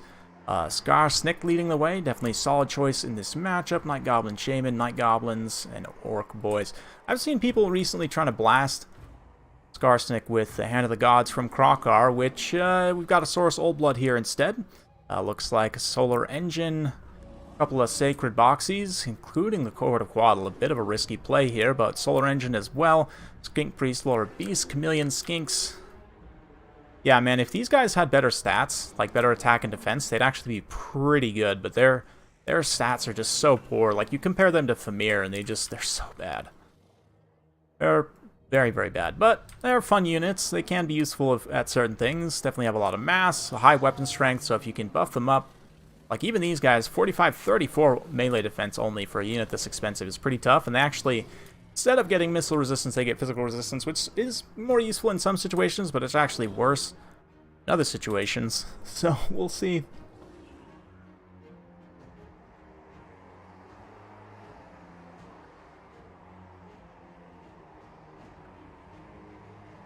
We shall see. It's going to be an interesting one. Yeah, the Swamp Things plus the Stone Trolls over on this side. Okay, so we do at least have the one Stone Troll. Stone Trolls are not better than Black Orcs in some circumstances. Like, I would definitely say Black Orcs still have their place. Stone Trolls still have much lower leadership, even if you can give them immune to psychology, than Black Orcs, right? Like, yeah, 40 leadership. Black Orcs are 72 leadership baseline. So even, you know, without Bob being a part of the equation, Black Orcs are still much higher leadership. Not to mention 8,000 HP, which is just insane. Stone Trolls, 6,000 HP, and they do have healing, but, I mean, just 8,000 HP baseline, you really don't need healing at that point. Like, these guys are just meat bags, absolute meat bags. So there's some important differences. But let's see what they can do out in the desert here. Lizards chilling in the sun. They're definitely one of the coolest looking units in the game. It's too bad they just aren't very good. Oh yeah. He's tapping his butt. Solar Engines are going to open up and go after Scarsnick, which is definitely a decent target. They're going to have a hard time hitting a target that small at distance. But they can do some pretty nice damage to him, so it's definitely something to behold. Spider Riders sweeping up here. They're going to get a piece of the Chameleons. Chameleons will be able to return fire just fine, though, so they definitely don't want to chase, but a little bit of a zap there. Little overcast. Winds of Magic. What is that? Vindictive Glare from the Shaman. He does blow himself up with that, but he'll be fine. Nice Solar Engine shot on the Stone Trolls. The magic resistance and the missile resistance combined definitely outweigh the fire weakness pretty considerably, so not going to take too much damage from that, whereas normal troll units would definitely take pretty significant damage. But looks like the Lizardmen are going to try and bit of a like retreat, maybe throw in some Skinks here, try and force like an asymmetric engagement out on this flank potentially, because they just go straight in against these... Oh yeah, they're going to get crumped against these greenskins. Here, the cohort of Sotek are able to kind of break the charge, but taking some damage from Orc Boys. I'm surprised how much damage they've been able to do in return to the Orc Boys, actually. But this is not great. Nasty Skulker's going to get in, smoke bomb the Croc scores, and Skulkers, even just baseline, do have enough stats to get in here and kind of saturate. Not to mention the Swamp Things also following up immediately, so this is a really bad situation. For Lizardmen there. Temple Guard now coming into the front line. They're going to try and countercharge those Stone Trolls, as does Saurus Old Blood there, but he is just getting absolutely peppered by the Daka line, which is to be expected in this matchup. Gets friendly fired by the Solar Engine there, which is definitely not great, but oh man, then Horn of Kygor gets popped. He does use the... No, he does not have Cold-Blooded able be used here on the Saurus Old Blood to get him back in control. There's the Cold-Blooded to get him out of Rampage, try and pull him back, but he's already taken so much damage. It did manage to beat down the Stone Trolls pretty effectively and actually rout them kill almost half their unit models, so that's pretty good. So the Temple Guards are now kind of paying the price for that, though, and anywhere this Saurus Old Blood goes, he's going to find just massive amounts of Daka zoning in on him. He comes over here, though, to try and support his Kroxgors, who are actually still holding out there despite everything, even though they got definitely not a great engagement there. Here comes Skarsnik, though. Anti-large AP going to be moving in on the Saurus Old Blood, and that Daka line still just going heavy. Those Orc Air Boys finally getting some side shots from the solar engines, so a little bit of back and forth here. Definitely no one's ran away with it yet, but the Cohort of Waddle beating down those Orc Boys can now try and roll up this flank here, potentially take out some of these ranged units. Mangy Marauder's in a great firing position, though, getting some nice poke against the Saurus Old Blood, just continuing to pressure him, not allowing him to get set, just like recover for a minute. But yeah, the Cohort of Waddle actually collapsed down now in the side here and try and keep these Orc Air Boys, or sorry, regular Orc Boys back. But Bob and Skarsnik both taking pretty significant damage. Skarsnik's actually still feeling mostly fine, and this might be the end here for the Saurus Old Blood. Gork will fix it, does debuff his speed significantly, but Bob's going to get a couple of hits in there, and he is out. 200 HP left. Unlikely that he's going to come back at this point. The Mangy Marauders might even be able to just fully pressure him off here. He only has 40 HP left, and maybe you could go run him down and try and finish him off, but at this point, I think the Greenskins have a pretty decisive advantage, unfortunately. Yeah, Star Chamber Guardians gonna continue fighting here, but this heavy presence of Black Orcs plus Trolls in the front line is just like endless AP, you know, high weapon strength, hard hitting, meaty units. Although the Temple Guard do have pretty good melee defense, they're definitely not meant to hold out something like this, and a brutal Fanatics being unleashed right down the center there from the Night Goblins. I guess Cohort of Waddle also supporting this engagement might actually rout those Stone Trolls, but the magic resistance does come into play there against the Sacred Croxies. You know what, actually, Saurus Old Blood getting chased off, still only even in terms of the balance of power. Skarsnik's taking damage from the Solar Engines. Solar Engines are almost out of ammo, but still alive very critically. And if they can get some good shots with this end, potentially clean things up. Chameleon Skinks also could be used to chase a lot of these routing units as the Manticore starts to get some breaks there. But it looks like, yeah, instead they're going to come in and try and rear charge, maybe support this frontline engagement, which, not really frontline, but endgame blob engagement, I guess. But yeah, these Chameleon Skinks actually still have a lot of ammunition left. They've kind of been sitting idle most of the game, so that could potentially change things. There's one unit kiting around and just doing some consistent DPS. There's a lot of stuff left here, but it's all kind of very tattered, right? So maybe there's a chance. Oh man, all the friendly fire just blasts a couple of Black Orcs, blows himself up, blows up a couple of Night Goblins. That was not the best Vindictive Glare I've ever seen. But, oh man, look at this. The Saurus Old Blood is also still alive with 40 HP, just chilling on the side there. He will rout, but if anything, the fact that he hasn't died yet is very critical. It means the major leadership penalties haven't been in play, but it's still, things are starting to turn in favor of the Greenskins as the Stone Troll, I guess, River Troll blob kind of pushes up the hill here.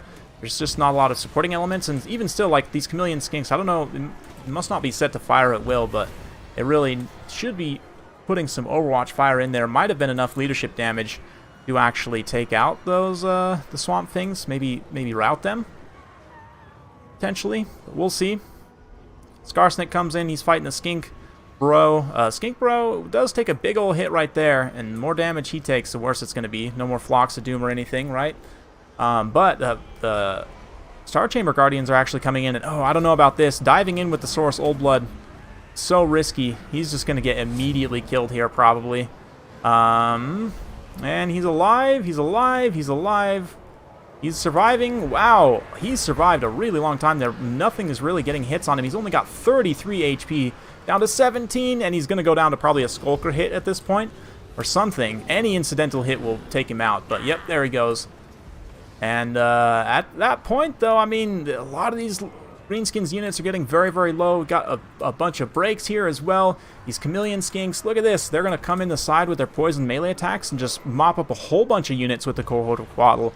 Cohort of Waddle, only 4 of them left, down to 600 HP, but also punching hard, shattering a few units here. They get seen off by the Rusty Air fire there. Leadership damage, a little bit of friendly fire from the Solar Engine never hurts as well. But Bob is going to be chased off by a Skink now. Skink Priest there, and maybe Solar Engine shots if they can finish him off. Skarsnik actually terror routes, here as he gets surrounded by these 23 Star Chamber Guardians, and the Lizardmen leadership just carrying the day here. This is one thing, people say Greenskins are a top tier faction, and I broadly would agree with that, but at the same time, they are still the Greenskins. They still have leadership issues, and in a situation like this, it really, really comes through. The Temple Guard at this point can kind of zone these Stone Trolls out, and as the Archer line tries to get set, if he can recover a lot of these units here, that will be pretty decisive. But Solar Engine, ooh, whiffs on Bob there. That's pretty painful. Can he actually finish off Skarsnik? That would maybe be the best thing. But some of these units are going to come back. Thankfully, the Trolls won't. So that's kind of the Regenerator offline there. They can get rid of the Swamp Thing, shatter them maybe. Oh, Skarsnik takes a couple of hits right there from the Solar Engine. And he pops his Fermented Fungi on that one there that still has one shot left. Keep in mind, though, Skarsnik, he is infantry, counts as infantry. These guys have a bonus versus infantry, and he is also debuffed because of the blinded effect still. Just barely wearing off there, and Skarsnik actually gets routed here. Bob now comes in. He's going to probably be able to finish off this Solar Engine, actually, with his armor-piercing charge there. The other Solar Engine kind of getting stuck. Or Bob might just lose. Maybe there's a chance with RNG. Bob just loses here, but... oh man, 400 HP, 700 HP, yeah, the Bastillodon actually takes it. Shatters Bob, that's pretty decisive. And again, the leadership issues are going to come into play here. And the fact that this one Bastillodon still has so much health, this other Chameleon Skink has so much ammo, they can just pepper whatever at this point. Yeah, definitely want to start shooting Skarsnik. But wow, what a close game. This has been a very, very back and forth stream. Great battles today, guys. Hopefully y'all are enjoying. Are Black Orcs max 3? I was going to say, I think they were max 3 actually, but anyway.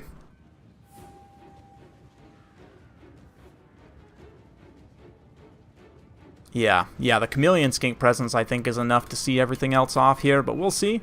Greenskins are going to get some units coming back from route. This Solar Engine got an XP Chevron. This one also XP Chevron. Just great work done. The Chameleon Skinks also. Actually, having that one have a bunch of ammo until the end, that tactical reserve comes in pretty handy here. But Swamp Things are not giving up. They're going to terrify away this Skink cohort. They can probably ping over to this Skink cohort, get rid of them real quick. The issue is if these Temple Guard are able to catch them. And all the while, the Chameleon Skinks are going to be firing. Swamp Things, they are not Stone Trolls. They are just River Trolls. So no missile resistance. Not a lot of armor there. Definitely squishier than Stone Trolls.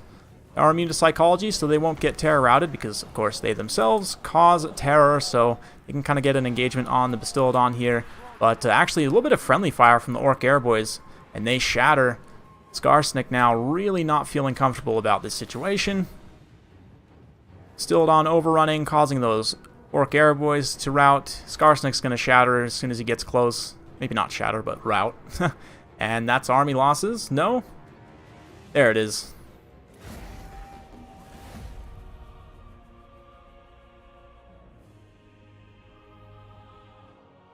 Wow, what a back and forth game. That was wild. The Greenskins had some really nice pressure going, and getting rid of the Saurus Old Blood was big, but again, leadership is such a factor in this game, and the Greenskins lacking it is a pretty big deal.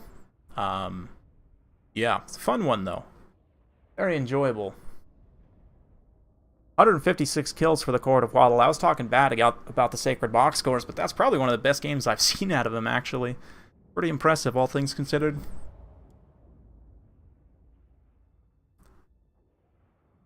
Good stuff. Bears going on a tear today.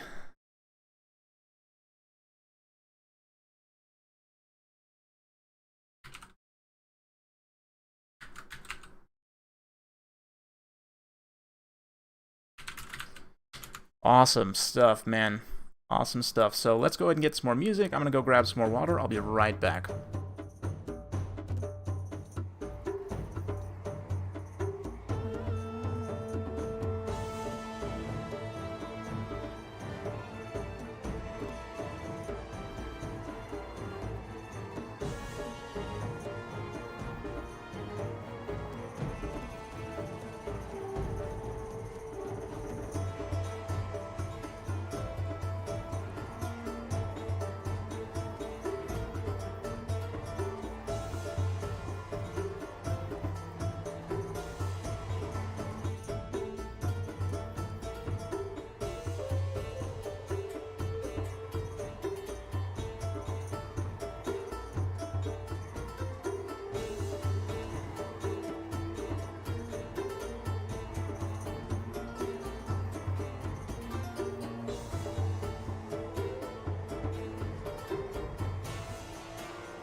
Alright, and I'm back.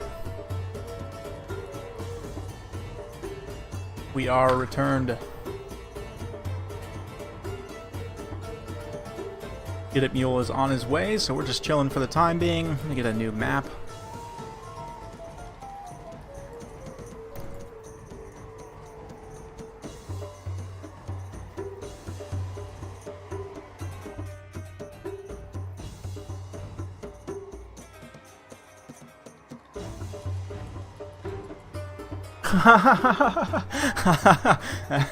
Bear's glad he didn't have a beer earlier. Well, you're definitely gonna deserve like 3 beers after this. 1 beer per win, right? That's actually the reward, if you didn't know, officially. So, box scores. Okay, it does make sense to have the magic damage against Savage Orcs. They're still just so squishy in my opinion, but you made it work, man. That cohort of Waddle went on an absolute tear. That was very impressive.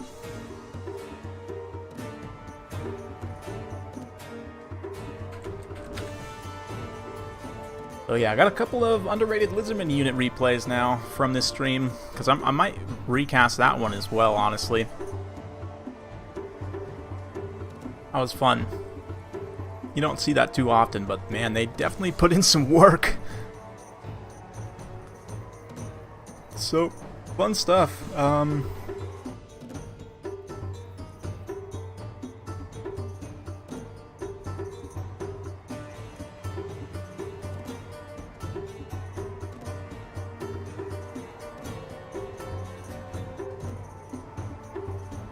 Hang on, let me check something, guys.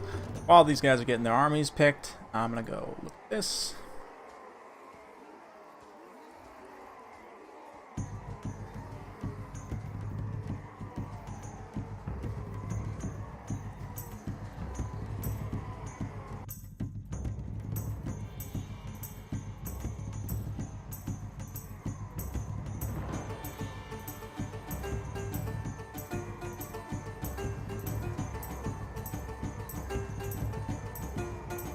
Oh, sorry, getting distracted. What am I checking here? Here we go.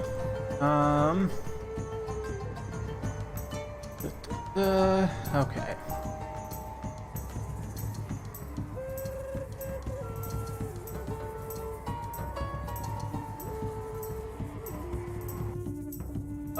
Solar Engines, the thing about Solar Engines is the debuff is so strong. The blinded debuff, because it basically applies like Enfeebling Foe on contact, right? So that alone, I think, makes it worth it. The fact that you can spread that around, and then the damage on top of it is pretty nice. But you mainly take it because of the blind debuff, whereas the Stegodon, the Bowsteg, does maybe more damage, but it's still, the Stone Trolls still have missile resistance. Bowstegs still don't do that much damage, and they don't have the debuff, right? They only have poison, which is nice, but it's not, you know, unique. That blinded debuff is really what you want. That's really kind of the thing about Solar Engines, what makes them best monster artillery in the game, in my opinion. Greenskins can actually take it too on the Hammer of Gork, but can only take 1. It is a catapult type artillery, which is not wildly useful against Lizardmen.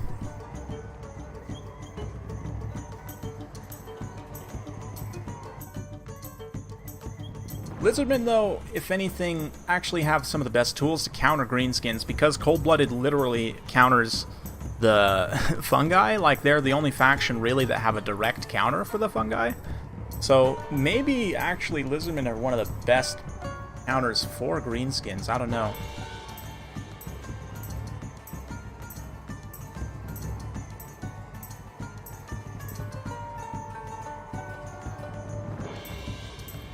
Zag's not too worried, though. He's just gonna keep dancing. Yeah. Dance it up, buddy. Oh, yeah. This time, probably gonna be Lizardmen versus Warriors of Chaos. That's a pretty fun one. Very thematic. Yeah, with the solar engine, what you'd want to do if you're... I mean, the stone trolls, I don't know, they're going to be tough, but you definitely have answers for them. In terms of melee units, that's going to be your best way of taking them out with either Temple Guard or like a Carnosaur or something. They just won't stand up to that kind of high-tier elite armor-piercing anti-large. But you can always hit them just once with the solar engine to apply that blind debuff, and then switch targets onto something else if you have the micro for it.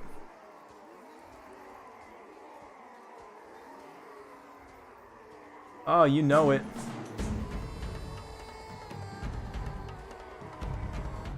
You know I do the Warzag dance at weddings, as well as the dab and pistolier.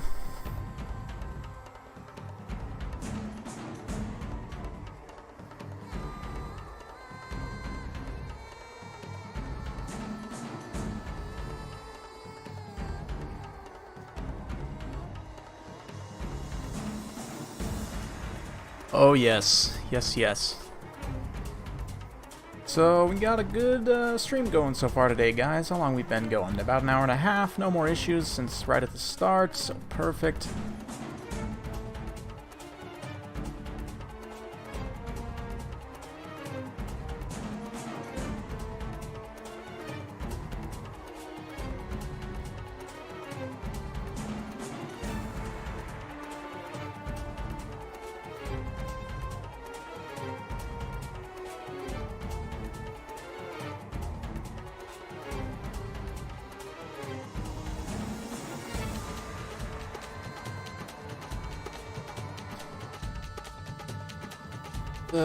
Let's see.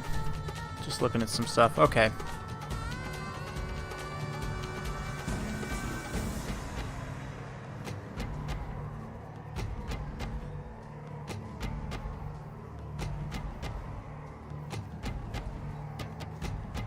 And he frolicked like Nakai does, though. Nobody frolics truly like Nakai. Nakai is the most happiest boy in the whole world. Hey, thanks, Wicked. Much appreciated.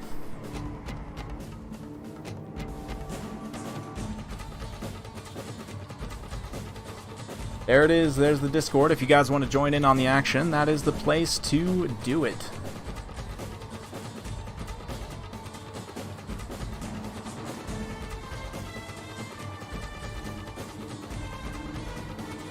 Here's a dumb build, wish me luck. That's literally what I say before every game these days. Oh, hang on. This is too much of a fire track. We can't cut Warzog off yet.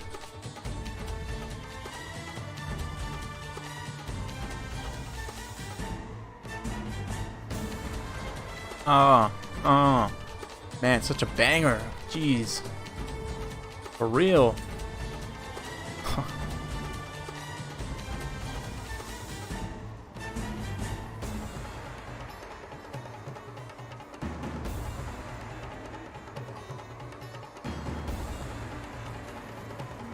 Oh, yeah.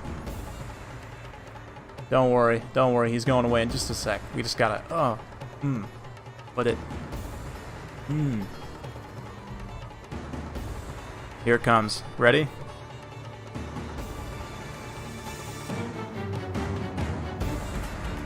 Oh, are you kidding me? Oh, man, such a fire tune. Oh, yeah.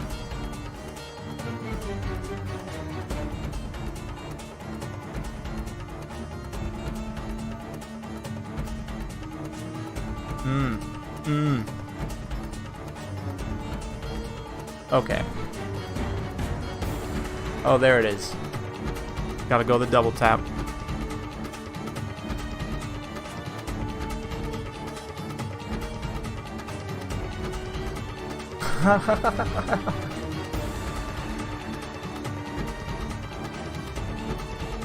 Oh, they're starting. Oh, boy. Alright, where's Ag? That's enough, thank you. Thank you. Oh, there it is. There it is. Okay. That's enough of that, and let's get to the battle. Looks like we've got some chariots here for Chaos. Regular Chaos chariots, double Shaggoth, Shadow Sorcerer, a bunch of Marauders. Very light infantry, just 2 Chosen, Shields, one chosen great weapon. Very interesting. Poison Warhounds out over here for the Lizardmen. Regiment of Renowned Dread Saurian even. The Shredder of Lustria. We've got Saurus Old Blood, kind of being tail whipped there. Rev Crystal, interesting. Skink Priest, Lore Beast up in the air, and some Chameleon Skinks. He's got Star Chamber Guardians also. Very narrow infantry line. 3 infantry units. It's pretty all in for the elite side, but I wonder how it'll do. Chosen are very slow. I think, can they even be kited by Star Chamber Guardians? They can't. Well, I guess they can actually, because of poison. But let's see. The double Shaggoth is a risky biscuit here, because the Saurians just murder Shaggoths. The Mazdamundi Saurian combo is just like the end of all Shaggoths. But Star Chamber Guardians here are going to get double teamed by Chosen. This is definitely not great. And we do. There we go. But oh man, those chariots actually just did survive. Interestingly enough, got a little bit of action on the chameleons there, which is nice. Kind of their job to push them away from the Chosen. Here, the Chosen aren't faring too well just because they're swarmed in by so many numbers. But this Chosen obviously is just going to mop that Skink cohort in a clean 1v1 there. And now, get a Mule pulling back with these Shaggies here. Manticore immediately just jumps in, starts going after those Chosen with great weapons. We'll see how that ends up going. Chosen with great weapons, definitely great stats, but they're still just losing in terms of numbers here. It's kind of crazy that, you know, just a whole bunch of Skinks can kind of beat them along with the Star Chamber Guardians, but, you know, Chosen with great weapons, they do have very slow attack animations. Meanwhile, the Shaggoths are not contributing a ton quite yet, but kind of just waiting here, and it looks like the Shredder is also waiting for them, now going to countercharge indirectly, maybe. Oh, but here comes a lightning bolt from big old Mountain Daddy here. Kolek Sun Eater blasts a lot of the Skinks. They're going to get terrified away. That then frees up the Chosen, but considering Chosen were just fighting Skinks and Star Chamber Guardians there, they did really bad, all things considered. Yeah. But they will fight okay, and it's kind of supporting this monster engagement. You can see Kolek, though, taking a lot of damage. Occam's Mind Razor plus Star Crusher puts him up to 900 weapon strength. He still can't seem to get any hits, though, is the thing. Just horrible RNG there. Now finally gets a big hit on the Saurus Old Blood, but his stuff is already starting to wear off, and he's also taking a ton of damage from the Saurus Old Blood in return. But, oh, a big hit there. Another big hit. Doesn't take too many hits when he has all those buffs active. Star Crusher's now gone, but still with the... yeah, it is tough. He's going to rout there because of the leadership penalty from the Shredder, which is pretty nice. The Rev Crystal is able to sustain the Saurus Old Blood just a little bit here. It doesn't heal a lot, but it is some, especially if you can kind of pace it over the course of the battle. Let's see, this other Shaggoth now fighting 1v1 versus the Shredder is definitely not a good time. He's going to pull away there with his superior speed, which makes sense. One of the Chosen now being terrified away, but look at this. The Saurus Old Blood dives into the Chosen with great weapons, and they hit him pretty hard, all things considered. So he doesn't want to necessarily stand around and fight on top of them. Basically, the Shredder of Lustria needs to kind of use its like machine gun to try and mow these Chosen down. Likewise, the Chameleon Skinks, they can get in range here and start shooting the great weapons in particular. That would be quite nice. But here, Shredder is starting to get 2v1. Nice enfeebling foe to debuff the melee stats there from the Shadow Sorcerer. And now it's going to be a pretty advantageous engagement for Kolek and the Shaggoth. Kolek getting another Occam's Mind Razor there as well to buff up his weapon strength, up to 700 weapon strength with anti-large, so basically hitting about as hard. But even still, if he gets bad RNG here, the Shredder could take him out in just a couple of hits. So it's a very dangerous situation to be in. Likewise, this other Shaggoth now becoming the focused target of the Old Blood and the Shredder there, but Shredder, it looks like maybe going to go down here. Let's see, it's a lot of RNG at this point with these monster fights, but the Shredder does get routed there. Rev Crystal is active, healing some HP. Man, did they buff the Rev Crystal? I forgot. It seems like that does more than I remember, but... oh yeah, I think the Shredder's going to go down here, and it does indeed. That is a giant loss of value. You can see immediately the balance of power just dies, and leads to army losses from one unit going down, because it was, you know, so much of your army. Wow. Shredder keeps getting stuck. Yeah, Shredder, that is... the Chosen with great weapons are okay. So regular Chosen with shields are okay too, but you don't want to be relying on them too much. That ended up working out at the end of the day, but yeah, the Chosen with shields I actually like even better in this matchup. The Chosen with Grippins, they did actually get an XP chevron and contribute somewhat. But credit to Get It Mule there, kind of disengaging and re-engaging with the Shaggoths and utilizing that Lore of Shadows very well. Aquam's Mind Razor, that was kind of in the meta for a while, that people were stacking that with other weapon strength buffs, while because I think the melee attack, no, maybe it was the weapon strength buffs that were broken, but anyway, you can do that weapon strength buff stacking, and it gets pretty out of hand pretty quickly on certain units. So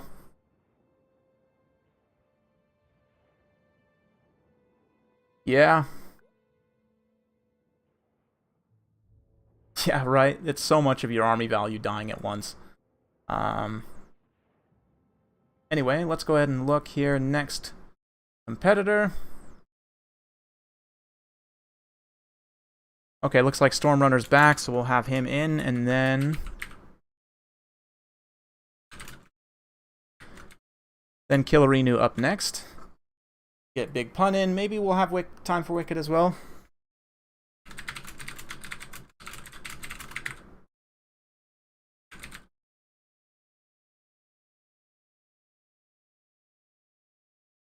Yeah, I mean, he did have the Revification Crystal. It's just the Rev, I mean, if you can sustain it over the course of a battle, it will definitely get its value. But it's hard to get value very quickly. It's not a very fast heal. So you do have to kind of take your time to get the value from it. And it is your only option if you don't want to take a healing Slann, basically. But that's the thing. Mazdamundi, because he has a trickle heal, which is also, again, not the most heals per second, not the most efficient heal, but it is a heal. And not to mention Harmonic Convergence is a direct counter for Enfeebling Foe, right? So there's that. Yeah, I would agree with that, Alex. It should do more burst, but have less charges. I would totally agree with that. It'd be a lot more useful. Yeah, Rev Crystal's actually probably the worst healing unit in the game. Or, alternately, this would maybe be more boring, but you could change it to like a Corpse Cart style AoE heal that's pretty low, maybe like a 4 heals per second. That would also be quite nice, though, because you could get a lot of healing over the course of a battle. So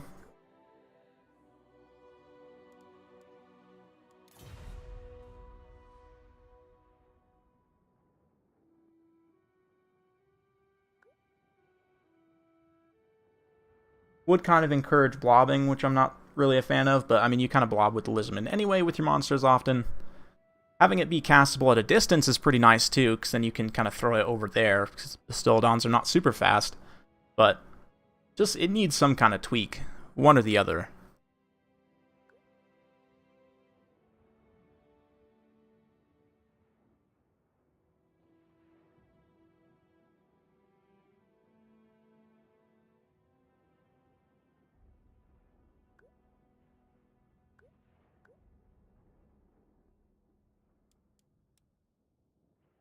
Oh, Dark Elves versus Chaos could potentially be a tough one for Chaos. You know, actually, believe it or not, though, I think a Hell Cannon's a pretty good play in this matchup to try and get the counter skirmish. Like, go pretty wide with mobility on top of a Hell Cannon. It can maybe work.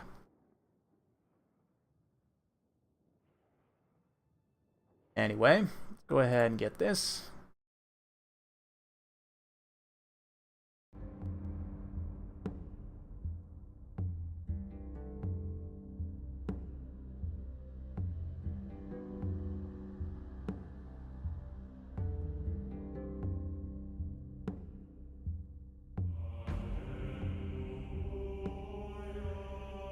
Anyway, hopefully y'all are enjoying yourselves today. Got 100 people watching right now, so thank you all for joining. Been an absolute pleasure. If you guys are enjoying and you feel so inclined, feel free to check out the tips link down in the description, or if you want to send, of course, super chats through YouTube are always nice as well. We do have a channel memberships open for those of you guys who want to get that. I'm probably going to lower the price of it, just because there's not that many benefits to it right now. I originally had planned on doing my patron-only videos also there, but I actually don't do many patron-only videos these days. But, stealing a Palpatine build. Yeah. I don't know why they made it either. It's like, oh, just give the Lizardmen some more healing. Because even at the time they had Cold-Blooded, which already healed, right? But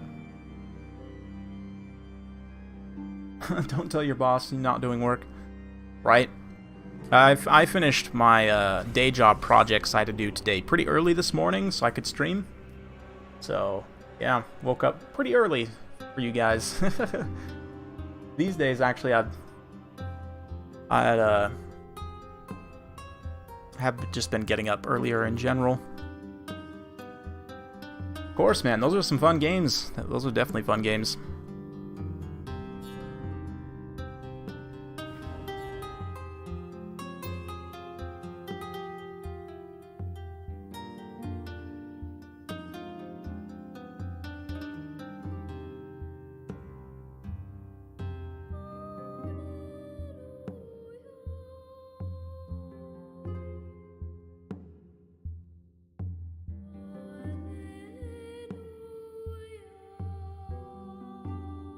Okay, get distracted here.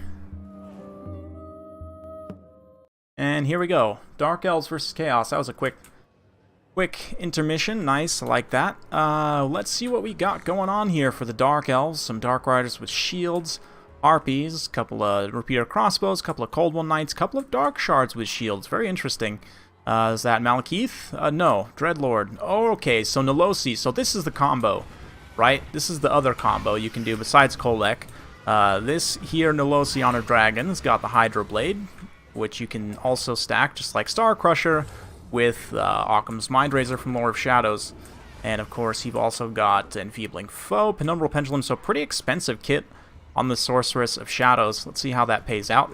Pretty light in terms of infantry and just kind of overall numbers, HPs, and so on. But let's see.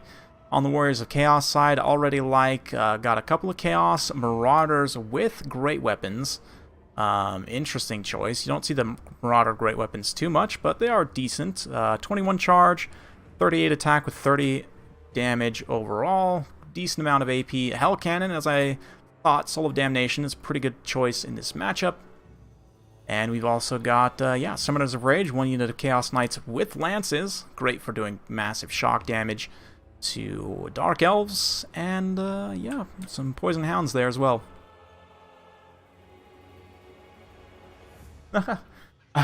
Man, I don't even drink beer and I already have kind of a beer gut, so not really. But I would like to also not be there. Look at these Fierce Spears. No sad swords.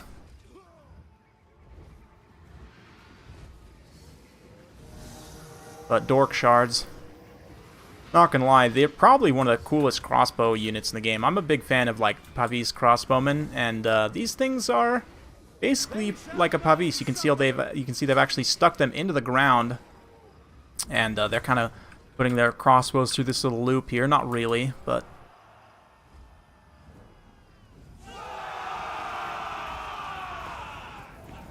oh yeah. Here we go. Nolosi now moving up. The Hell Cannon's going to immediately make its presence felt. Hell Cannon, decent against the Elvish factions. It's got a lot of HP, and it just rips their units apart. Like, you see that there, literally just killed, like, 30 guys. Let's see. How many kills? Yeah, 30 guys basically already dead from that unit, so that's quite impressive. It does not quite catch Nolosi there, but big old pitched melee engagement. Nolosi's going all in to try and catch. Oh man, this Chaos Sorcerer Lord up in the air. This is so bad. Nolosi's going to absolutely devour him. Yeah, maybe. Problem is they don't have the multi-model units to kind of catch and pin him in, right? Because the Harpies get terrified away. Likewise, the Chaos Marauders, Horsemen, are even doing a lot of damage to these different units. I guess maybe not all that much damage at the end of the day. But the Sorcerer Lord is just running on his Manticore, just absolutely not being able to be caught, which is hilarious.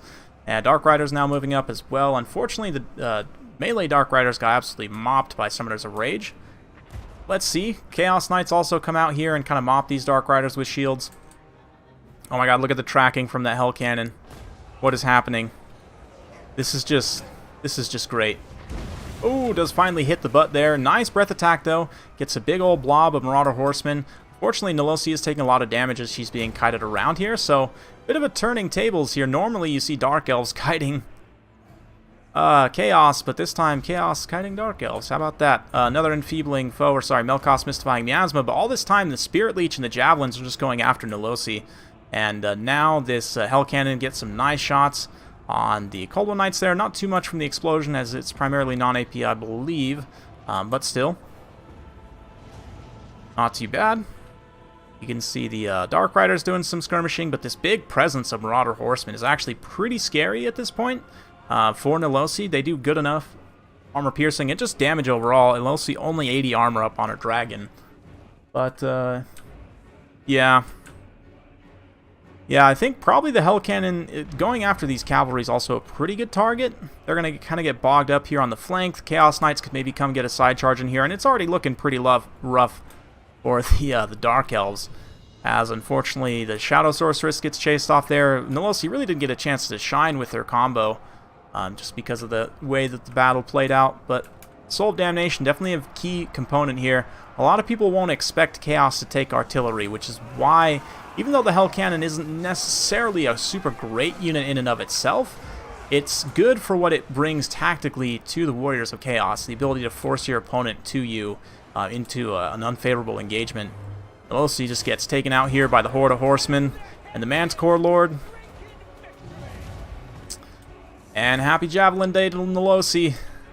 Crossbowmen are going to try and continue the fight here. A little bit of missile resistance, though, on the Summoners of Rage means they're not going to take quite as much as you might expect. I believe they have, what, 30% missile resistance, something like that? But, yeah. Yeah, I got a little bit too focused in on trying to chase down the Lord in the air, which I definitely get, but I'm also not the biggest fans of the Dark Shards here. I don't think you really, in terms of melee capability, I mean, the ranged, it's tough to protect, and yeah, I don't know. It's a weird one. Dark Elves are probably the weakest faction in the game right now, I'm going to be honest. So, yeah.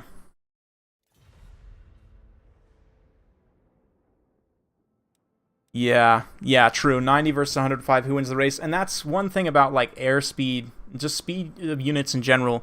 You might think you'll be able to catch a unit, and if you can't actually tie them down and either stagger them or, like, surround them, they're most likely going to be able to escape, especially in the air.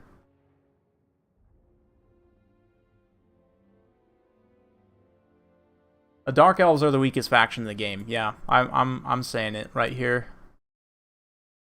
They don't have one favorable matchup. Like, name one matchup that's favorable for Dark Elves. I'll wait. While we're waiting, in fact, let's get the next one up. We got Killerinu on deck.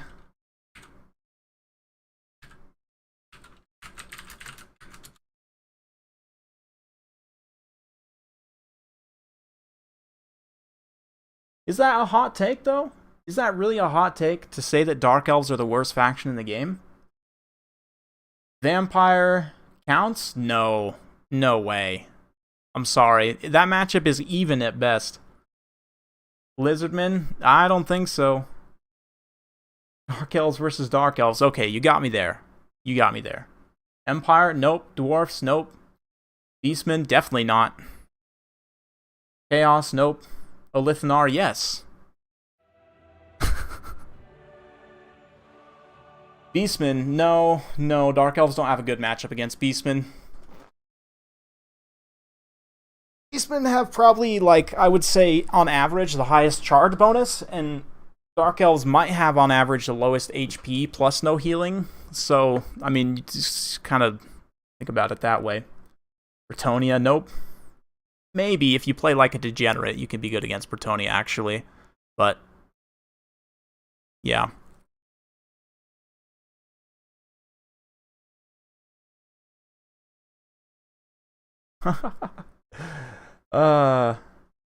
Counts? I don't think so. Like, the Counts matchup is very cheesy, but you can lose. Like, it's not as good as people think.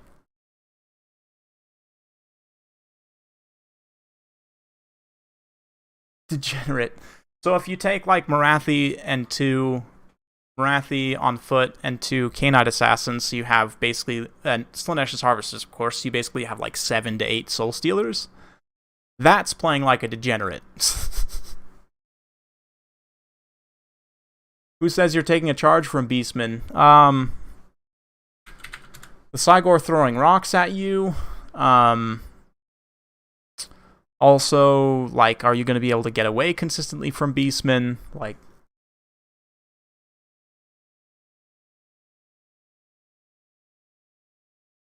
I don't agree, Get It Mule. I think Warriors of Chaos and Beastmen are actually in somewhat of a better position because of some various factors. But, yeah.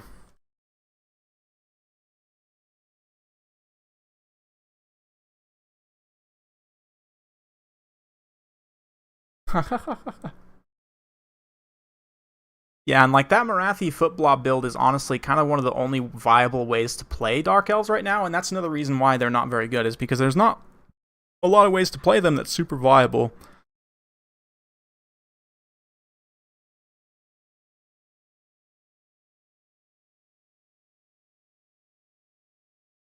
Skirmish mode, let the AI play for you.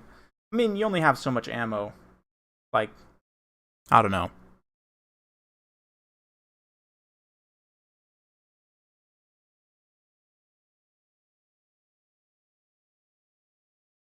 Yeah, it's just weird. I mean, Chaos is one I would say that's maybe even.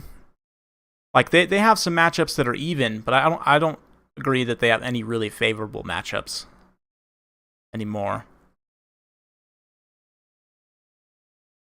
Warriors of Chaos and Beastmen, and I mean Norska's just so strong. Beastmen are also stealth very strong. Um, like just a massive spawn like monstrous infantry rush is really hard for a lot of factions to stop actually. Like like besides just basic spears, you don't really have a great direct counter for spawn. Like you can try and shoot them, but you're kind of paying for armor piercing that you don't need, and yeah, like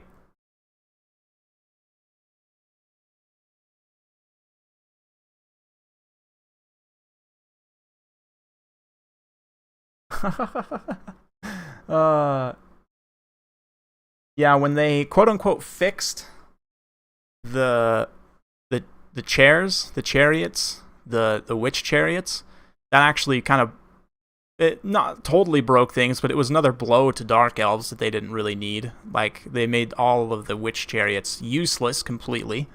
Um, yeah, I mean Dark Elves are okay in campaign when you can spam units, but the issue they run into in multiplayer is one of the main things I said is they have, on average, like if you were to average out all of their units, they're going to have probably the lowest HP pool of any faction, I want to say. Maybe you would see similar averages with Wood Elves and High Elves, but they both have access to healing, whereas Dark Elves do not, by and large, right? Like, only for characters, more or less. Um, and Hydras, I guess, too, but like you don't have that broad healing that the other elves do. And so that low HP pool comes back to bite you so hard in so many situations. Like they are probably the most glass cannon faction right now. And just so as a result, like you don't have the range to outshoot. Like let's say in a shooting fight, like you have decent shooting, but its range is not good. Like your dark shards are outranged pretty consistently by most factions' ranged units, right? Same thing with crossbows. You do have bolt throwers, which is nice, but even then they have lower range than the high elf bolt throwers, which is just sad. So the range and HP are two big factors. That's why I say Tomb Kings and Vampire Coast are very bad for Dark Elves. The shock, the low HP means you take a lot of damage from shock factions like Norska, Empire, Bretonia. Wood Elves can also play into that style as well. I mean, a lot of factions can kind of play in that shock style, shock rush style.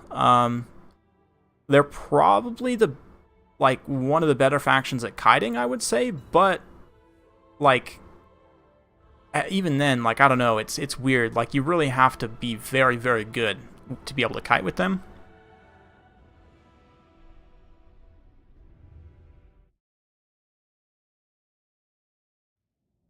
Yeah, Dread Knights need a buff to their HP. That is the biggest thing.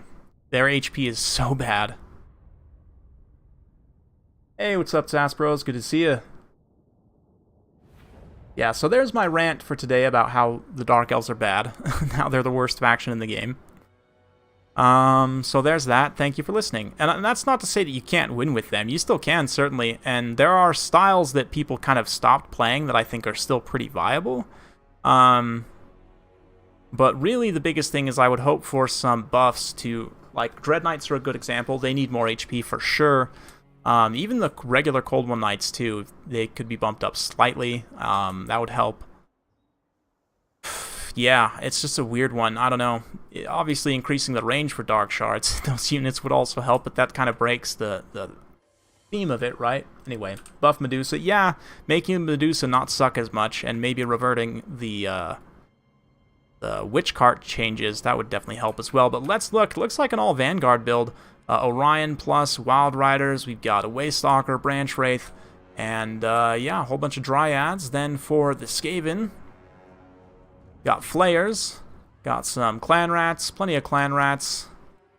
Warp Lightning Cannon? No, we've got Giselles instead. Natty Bubo Sharpshooters, some Poison Wind Mortars, more Poison Wind Mortars. Mortars definitely an insanely strong unit.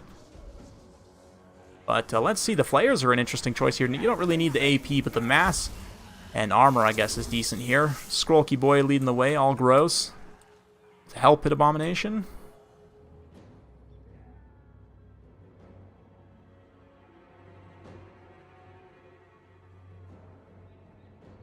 And yeah, let's see. Let's see what we can do here.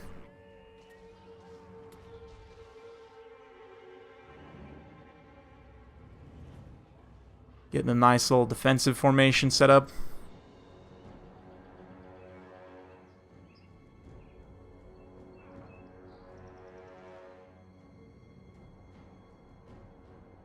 Yeah, see, Cold Ones are super tough compared to horses lorefully, and I don't know if you actually broke it down HP per model, they might be, I don't know, it seems like they're just less than other cav. Maybe I'm just wrong because they have a lower model count, but it seems like they definitely should have, like, the same HP pool as other cavalry units, but just with, that's strange, just with less, what's the word I'm looking for? Less models, basically, right? Same HP pool, more or less, but broken up into less models. Kill things that they're marked bodies with musk spray.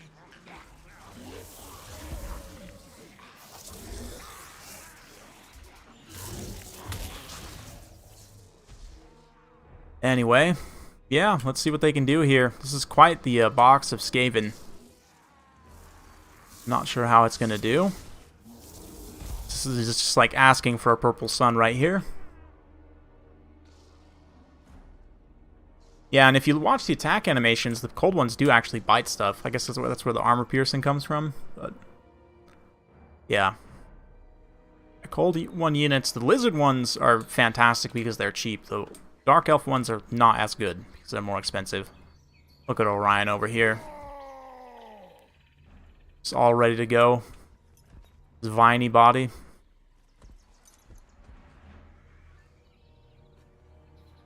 Looking absolutely glorious.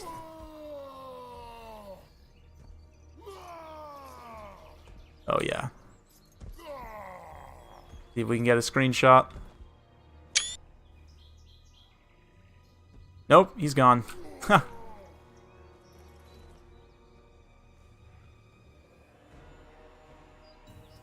Yeah. Yeah, the Cold One Riders for the Lizardmen are definitely probably... yeah, I'm going to say one of the best cav units in the game. Probably top 5. Just because of their cost effectiveness.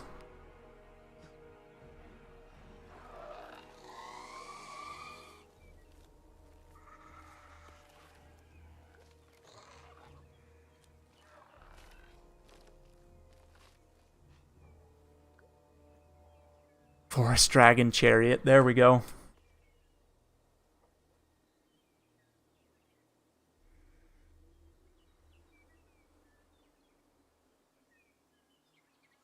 Oh yeah, good old Deepwood Scouts.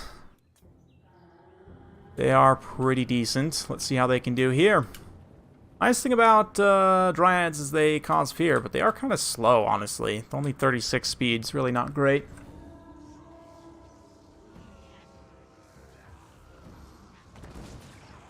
And here come the mortar shots, already getting in there, doing some nice damage, of course, to the Dryads. Flares coming forward. Flares will do a lot of damage too, so it's going to be pretty rough, honestly, on this approach here. But these Wild Hunters of Karnos able to mostly dodge those mortar shots. Oh man, that one does not make contact, interestingly enough.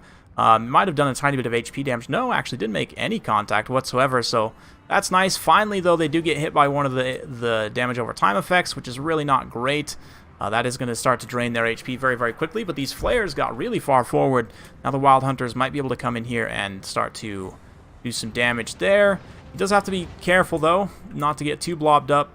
Those mortars will just generate insane value against a big blob of Wild Riders, but maybe it's worth it to try and take out the flares. This Branch Wraith getting in here all by herself, I guess. Quite impressive, the courage there. But let's see, Wild Riders now jumping in here, and they're going to basically, yeah, finish off those flares, but they are, again, taking quite a bit of damage through the process. The Deepwood Scouts are counter-firing in at the mortars, but they're really not doing much damage at all. Definitely not enough to be, kind of justifying their costs, but the return fire, because they are kind of blobbed up, will hit multiple units there, and those flares are now shattered, right? So the issue with the numbers game is just that you can't... Wood Elves are just going to be outnumbered here, like, permanently. So let's see. Yeah, oh man, this is so painful. All these Wild Riders and this big blob just all getting hit by the mortar fire. That is brutal. That will absolutely win the game for the Skaven. Here comes a little bit of a Vortex, the Hounds of Orion unleashed there. Actually goes through the Wild Riders as well, which is a bit tough, and now they're kind of charging into Clan Rat Spears, but they will be able to bust through and get into the second line there. A little bit of a bombardment as well, getting those Jezzails, disrupting them, doing a little bit of HP damage. Interestingly enough, though, because the HP per model on Poison Wind Mortars, like, they have, what, 8 unit models there?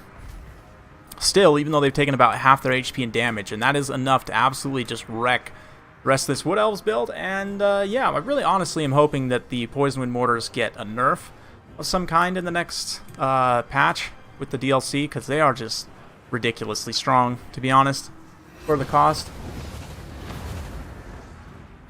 I am biased. I would say Vampire Coast and Empire are the best, but yeah. Greenskins are up there as well. Skaven, actually, I would put probably on the top tier too, honestly. They only have like 2 hard matchups in my eyes. Maybe only 1. But here, the Wood Elves are definitely making a push to try and get in this backline, shut things down. Nice Plague Breath, actually rips up a whole bunch of rats as well. But the Wild Riders do finish off the mortars, the one team. They also finish off the Natty Boobos. Now they're having to pull away there, though, as the Deepwood Scouts just getting wrecked. I mean, Orion, I guess, could maybe carry this by himself. Not with the Hell Pit on the field, but if he does get rid of the Hell Pit, then maybe, just maybe. But there's still a lot of Skaven left. This one mortar team completely healthy, still 8 unit models there. And it's just bad. Bad for the Wood Elves. Hits all 3 of these units, basically. Not quite all 3, but basically all 3 in one go. And you see how they just die from that damage over time effect. It's a lot of damage, honestly. Yeah, the ROR mortars are strong, don't get me wrong, but the basic mortars are ridiculous for their price. Like, considering how cheap they are actually insane. The ROR mortars are kind of cost balanced because they are pretty expensive.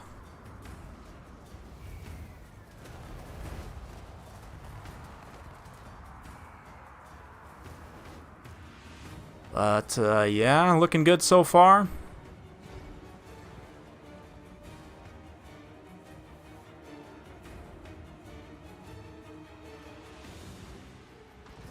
Let's see. Yeah, no, sorry, get distracted here.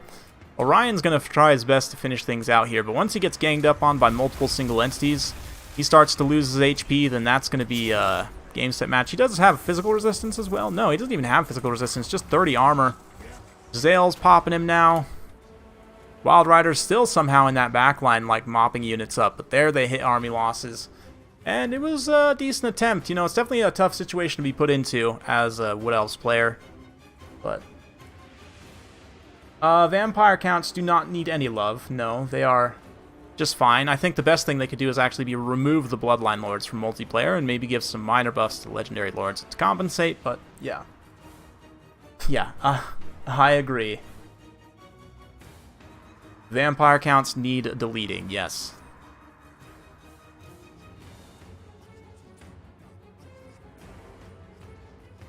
Neither needs buffs. Coast is a top tier faction. Counts, just by design, if they're a top tier faction, it's gross, so they shouldn't be. And they are already probably a tier 2 faction, so they really don't need any love.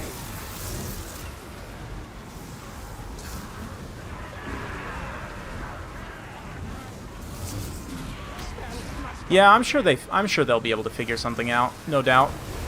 I have no doubt that probably all of the factions, even like at this point, given their willingness to do DLCs for the Wood Elves, right? We already know that's confirmed. Like, I would expect then maybe in Game 3's life cycle we would even see DLCs for Coast and Tomb Kings at some point. But yeah.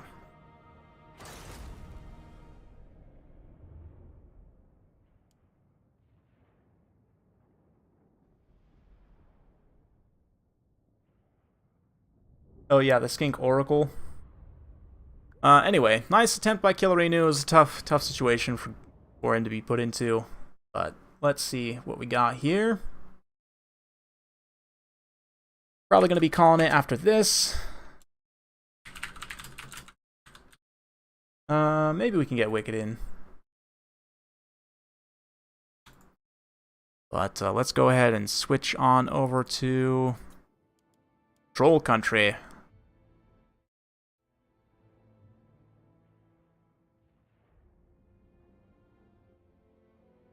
Honestly, yeah, the handgunners, the bombers, I think they should all, yeah, it's hard to say nerf the damage, nerf the HP, or you could do both by removing, like, you know, 30 unit models, so they're 90 unit models like every other high model skirmisher unit in the game, because right now they are literally the highest model count by far of any infantry skirmisher. Like, even the Goblins, you know, Ungor Raiders, Free Company, they're all 90 unit models per unit, whereas the zombies are 120, so you reduce them down to 90 unit models, that would get rid of a bunch of HP and damage, and I think that would balance them.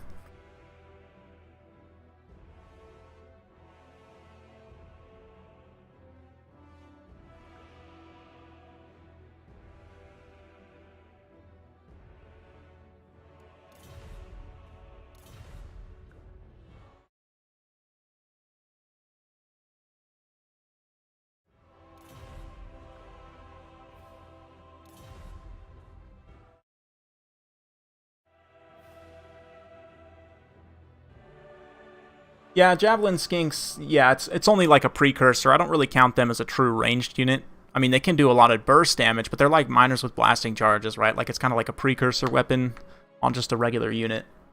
But, yeah. Horned ones? Horned ones are pretty decent, actually. I think they're kind of underrated. They could be a little bit better as well. Like, if they had a little bit better melee defense, maybe, or HP, it'd actually be a really good unit, I think, but I think Crumbling should just do more damage to everyone in general.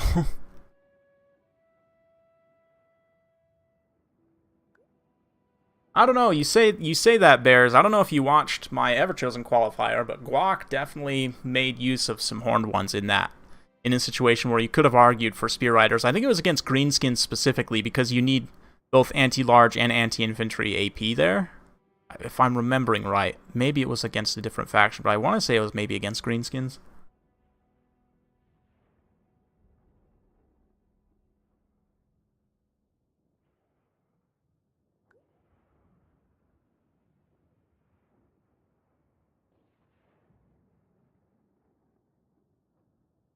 I think he even had Tehenowin in that game, too.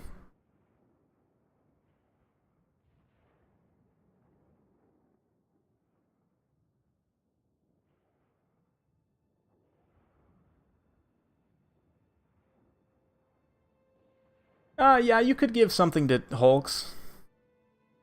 Let's go with box scores. Yeah, but box scores aren't as mobile. They're not cavalry. Not as fast.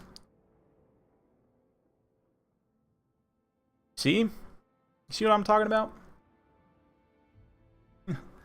I know that some developers from like Creative Assembly watch my stuff. So, and I also like have been feeding suggestions to them through back channels. Of course, I have, ways of communicating with them. So, yeah, it is being done, Andrew, for sure. And even like you guys may see occasionally Agony Duck come through and drop a donation on stream. He's done that a few times. I know he watches my stuff. I don't know if he does regularly, but I know he does watch. And I would assume, at least I would hope that other people from CA would also be watching. They're interested in the game and the multiplayer scene and kind of what players are thinking.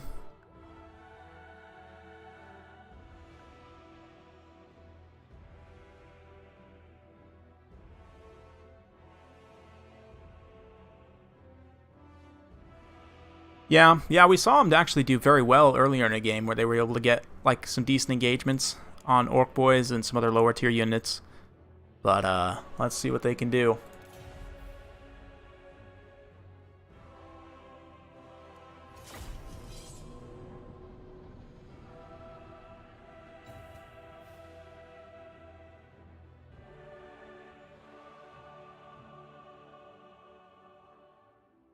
What it's saying is you're paid by CA. Not necessarily, no. I don't actually work for Creative Assembly. No, I don't get any cash payments from them or receive money from them or of any kind. I do receive free keys. Like ostensibly I'm going to be receiving a key for the upcoming Wood Elves DLC whenever that is. So I get free games and DLCs, but no, I don't get paid. I wish. Actually, yeah, it would be nice. I know some other developers have programs where you can like register affiliate link basically, where you guys could buy. Like I would have a link in the description, and if you guys are gonna buy, Warhammer 2 or any DLCs or anything, any Total War content, then you could like go to my link, and I would actually get a little bit of a cut of the sale of that. I would be super down for that because I don't know. Quick survey for those of you guys out there who are listening. Have any of you guys bought a DLC or a game? You probably would have bought it anyway, but specifically based on like seeing it on my channel.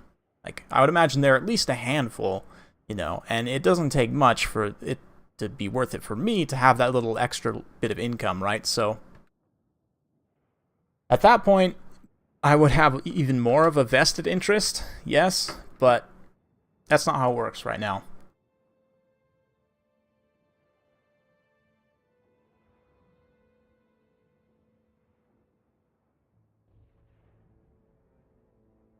Cost reduction for depth guard with halberds? Honestly, yeah, there's a few things they could do to depth guard with halberds. Give them more melee defense. And if, bracing and infantry mass was a functional mechanic, they would actually be a lot better. One of the issues right now is they're a low model count halberd unit, and halberd units, kind of by their nature, don't do what they're intended to because they don't actually have mass, and they can't really brace. Like, bracing doesn't really do anything, so if they could actually brace, that would make a huge difference. Like if they could actually stop like a charging monster or cavalry unit in its tracks, or a chariot, like actually stop it dead in its tracks, that would make a huge difference. Awesome. Thanks, Jacob. Yeah, well, and a lot of you guys, like I said, you would be buying it anyway, and I would hope that you'd say, okay, well, I'm going to be buying this anyway. Why not, benefit one of my favorite content creators like Dov or Turin or whoever else, Lore Master of Sotek. So I really hope that that's something that we can do in the future. Anyway, let's have a look at builds here. Start with the Skaven. Looks like Eshin squad. We've got Master Assassin, a Sorcerer, and a regular Assassin. Master Assassin has a debuff that's very good for going after Sarthrel here. His debuff Looming Dread actually gives negative missile resistance and speed, which is of course very good here. You can also pop Brittlebone. I want to say that he was mentioning this earlier in chat, to give additional speed and melee defense debuffs and just absolutely goon Sarthrel, which is something that's not necessarily easy to do. We've also got Gun Runners and Gun Runners with poison, so quite a bit of spend on skirmish units there. Deathglow bombs, no summons, but 2 Deathglow bombs with some chevrons, a couple of Rat Ogres. This is a wild Skaven build, guys. For Warriors of Chaos, it's also pretty wild, kind of traditional, but he's got Chaos Chariots, 3 of them, 2 Shaggoths, Big Bird, Demon's View, not even the Mirror Guard, some Hound units scattered around, so very low model count. If you have a look here, only 375 models for the Warriors of Chaos army. So it should be interesting.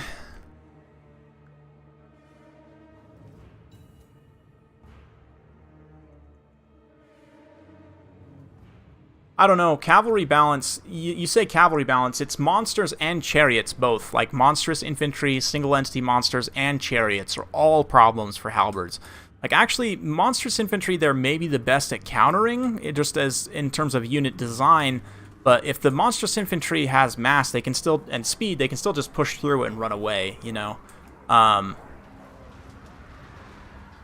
Yeah, monsters are the big issue for sure, but anyway, Chariots coming in, immediately get some nice contact on those gutter runners, the the bombardiers, Deathglow bombs, tossing in. They get some nice damage initially, but immediately a lot of the Skaven unit's going to be tied down because of the kind of nature of the Chaos build here. Looming Dread does get popped along with Rival High Talisman, some other debuffs, and Sarthrel all of a sudden in big trouble, but you see how he uses the Chariots to knock over these Footlords and keep them zoned away from Big Bird, and now the 2 Shaggoths can come back and collapse as well, and this poor little boy, he's a very fun lord, very solid, but he just gets slapped here. He does not have enough HP to stand up against this kind of heavy assault, so he's dead. And that's going to be tough for Skaven. You know, losing your lord immediately like that is definitely a rough go. Yeah, he gets actually killed here, I think. Maybe he survived? I don't know. But it's unlikely. I don't see his little body anywhere, though. I don't know. Oh, yeah, he's alive there. He's running. He's running. Okay, so that's good. If he gets away, that's not too bad. He's relatively cheap, but this monster presence is going to be tough to deal with without his debuff. That's kind of the whole point of this, right? But Rat Ogres here trying to see off the Chariots. Over here, same thing. Nice Final Transmutation does hit a bunch of these units here. Low model count units, especially like these Rat Ogres, Deathglows, will take some pretty good damage, as will the Master Assassin there. He's going to try and stabilize leadership along with the Eshin Sorcerer. But let's see how it goes. Chariots are still kind of running around all over the place, but the Hounds actually aren't going to do too well at fighting these. The Gutter Runners will actually be able to beat the Hounds back, which is nice. Chariots, though, going to come in and change that, do some really nice anti-infantry shock damage over there, kind of keeping things in an overarching view. The Southern Mobile Squad rolling up this flank. The Council Guard here just kind of out of position, and you can see how this is a typical halberd problem. Like, the Chariots are here, and they have the mass just immediately pull out if they wanted to and just get away easily. But they are actually going to get caught now. The Rat Ogres, obviously, they have mass and speed. They can get up in there and take out those Chariots. So a little bit of punchback from the Skaven here. Hounds getting routed as well. These Chaos Chariots also probably going to get routed, but still making great contact. Maybe they'll actually hold there. But the Deathglow bombs, man, they're going to need to start hucking at those Shaggoths to have any kind of prayer of winning here. And unfortunately, with the Rat Ogres kind of being occupied taking out Chariots in various portions of the battlefield, they're really not able to be here and provide the mass to stop this from happening. One of them at least tried, but immediately gets terrified away here. And, yeah, the Death Globes, they are doing some pretty significant damage, but it's not going to be enough at the end of the day. Those monsters will be able to get home, and here comes the Chariots as well. The Rat Ogre box is kind of following up, so maybe they'll push them away here. Those Death Globes can stand up, get set, keep firing.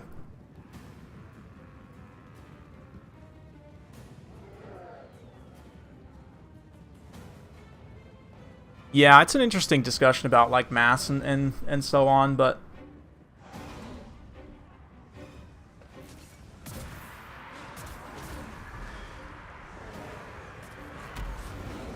honestly, the bracing mechanic as it is currently implemented doesn't really work all that well. So, I mean, just fixing the bracing mechanic, I think, would go a long way into helping halberds. But anyway, this is actually going to be reasonably close here. One of the Shaggoths is about to get finished off. I say that as he actually terrifies away that entire pocket and probably triggers army losses there as these Death Globes are kind of firing their final volleys. The Council Guard are still holding up, but here comes a nice side charge from the Chariots. Actually, very awkward pathing. Just horrendous. But Chaos Chariot's a pretty solid unit, pretty underrated, to be honest. Don't see him super often these days, but a 750 point, you know, that kind of cheaper chariot for an anti-infantry option, great against certain factions. Skaven are absolutely one of them. I would say even like Wood Elves, potentially they can be good. Empire, anybody that has kind of the lighter class infantry, so any humans, elves, Skaven obviously as well. A little bit tougher to use against like greenskins or lizardmen, but they are nice tools to have in your toolbox.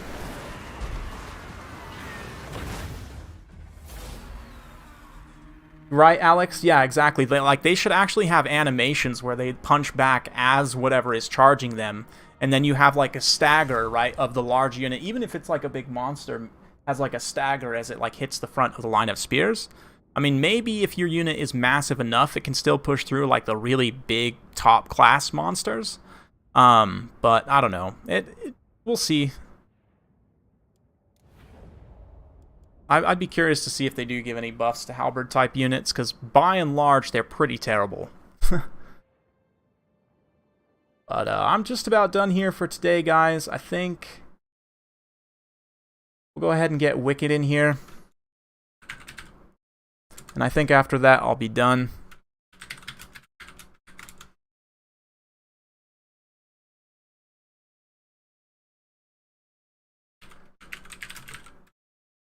J Phoenix also wanted to get in on the action, but I think we'll call it after this next one. I have a little bit more time, but I do need to go relatively soon. So yeah, fun stuff. Hopefully you guys have enjoyed. It's been a great day. Thank you all so much for joining.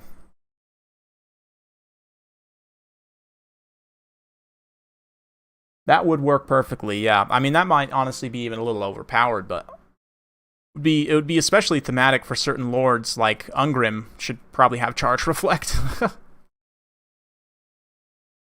Oh, you're welcome. You're welcome.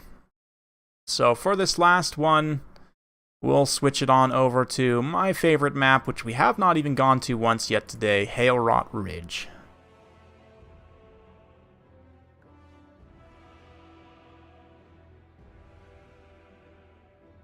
Ah, no worries, no worries.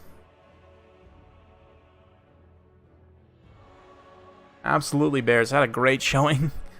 Great showing.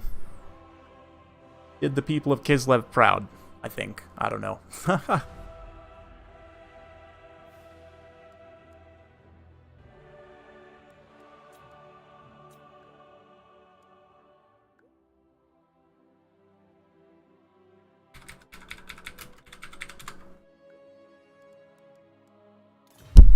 Oops, smacked my Mac on accident. My bad, guys. So especially those of you wearing headphones, my apologies.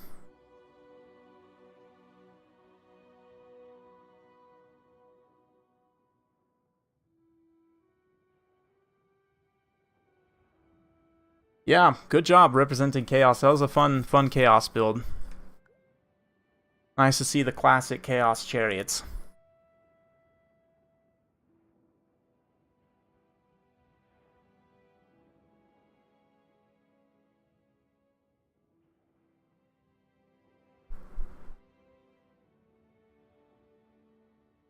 Yeah, something.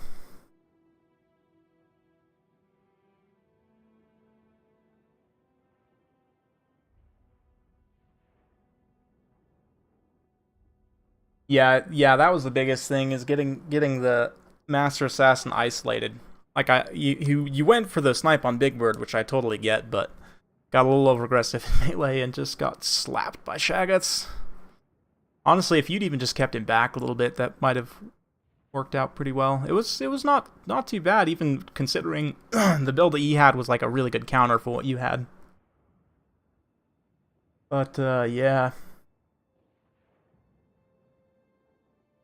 Yeah, if they just couldn't push through the halberds and constantly knock them over.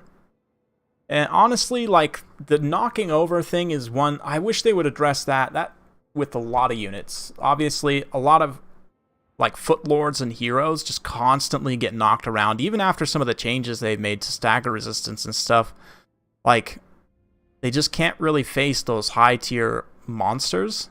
Even mid-tier monsters, like, I don't know.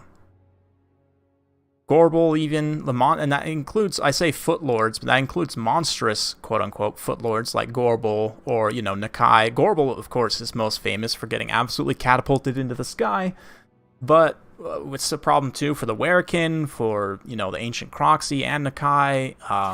It's a problem for Throg, even, right? Just getting constantly knocked over by the bigger monsters, the heavier monsters.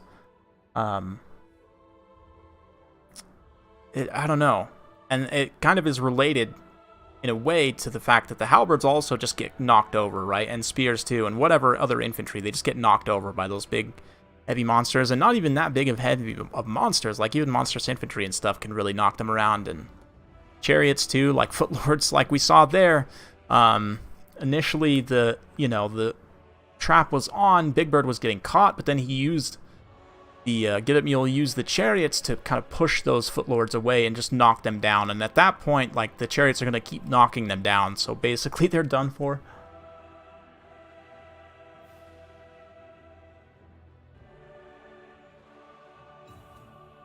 Yeah, it also, exactly, it makes some units very resistant when they shouldn't be, which is another thing that can be very, very frustrating. And if they were to actually be able to stand and fight, they would take the damage, but they would actually punch back as well, right? So, yeah.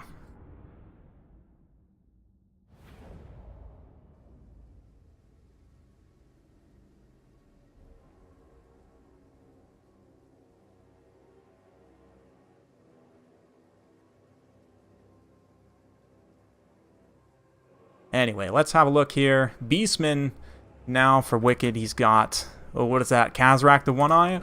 Oh, man. Ooh, this is a build right here. He's got a whole bunch of Centaurs with throwing axes. He's got some... Oh, my. 5 Ungor Raiders, only 2 spears.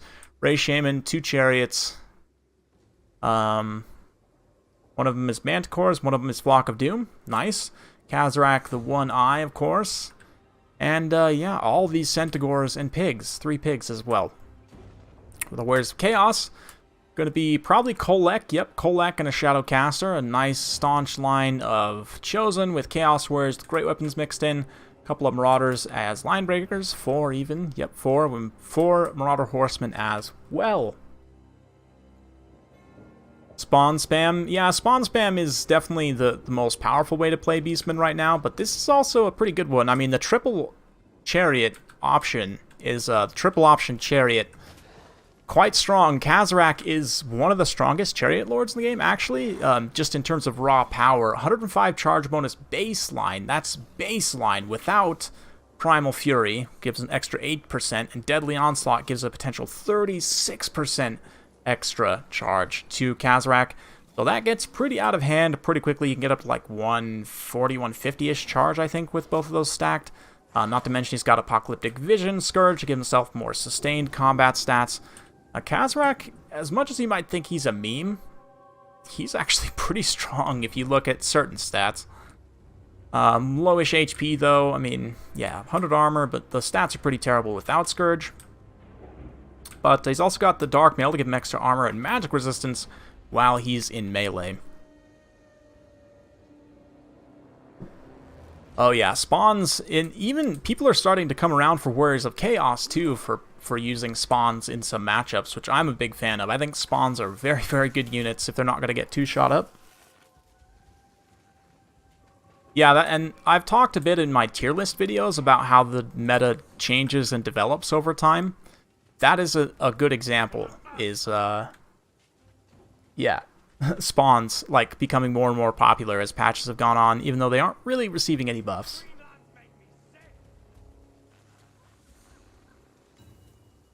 Yeah, they did get a cost reduction at some point, but they're very, very good right now.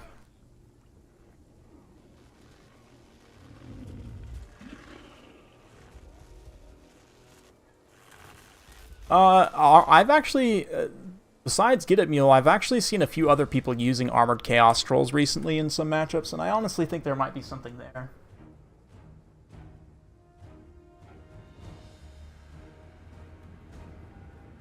Let's see what they can do. Armored Trolls are good. Yeah, I agree.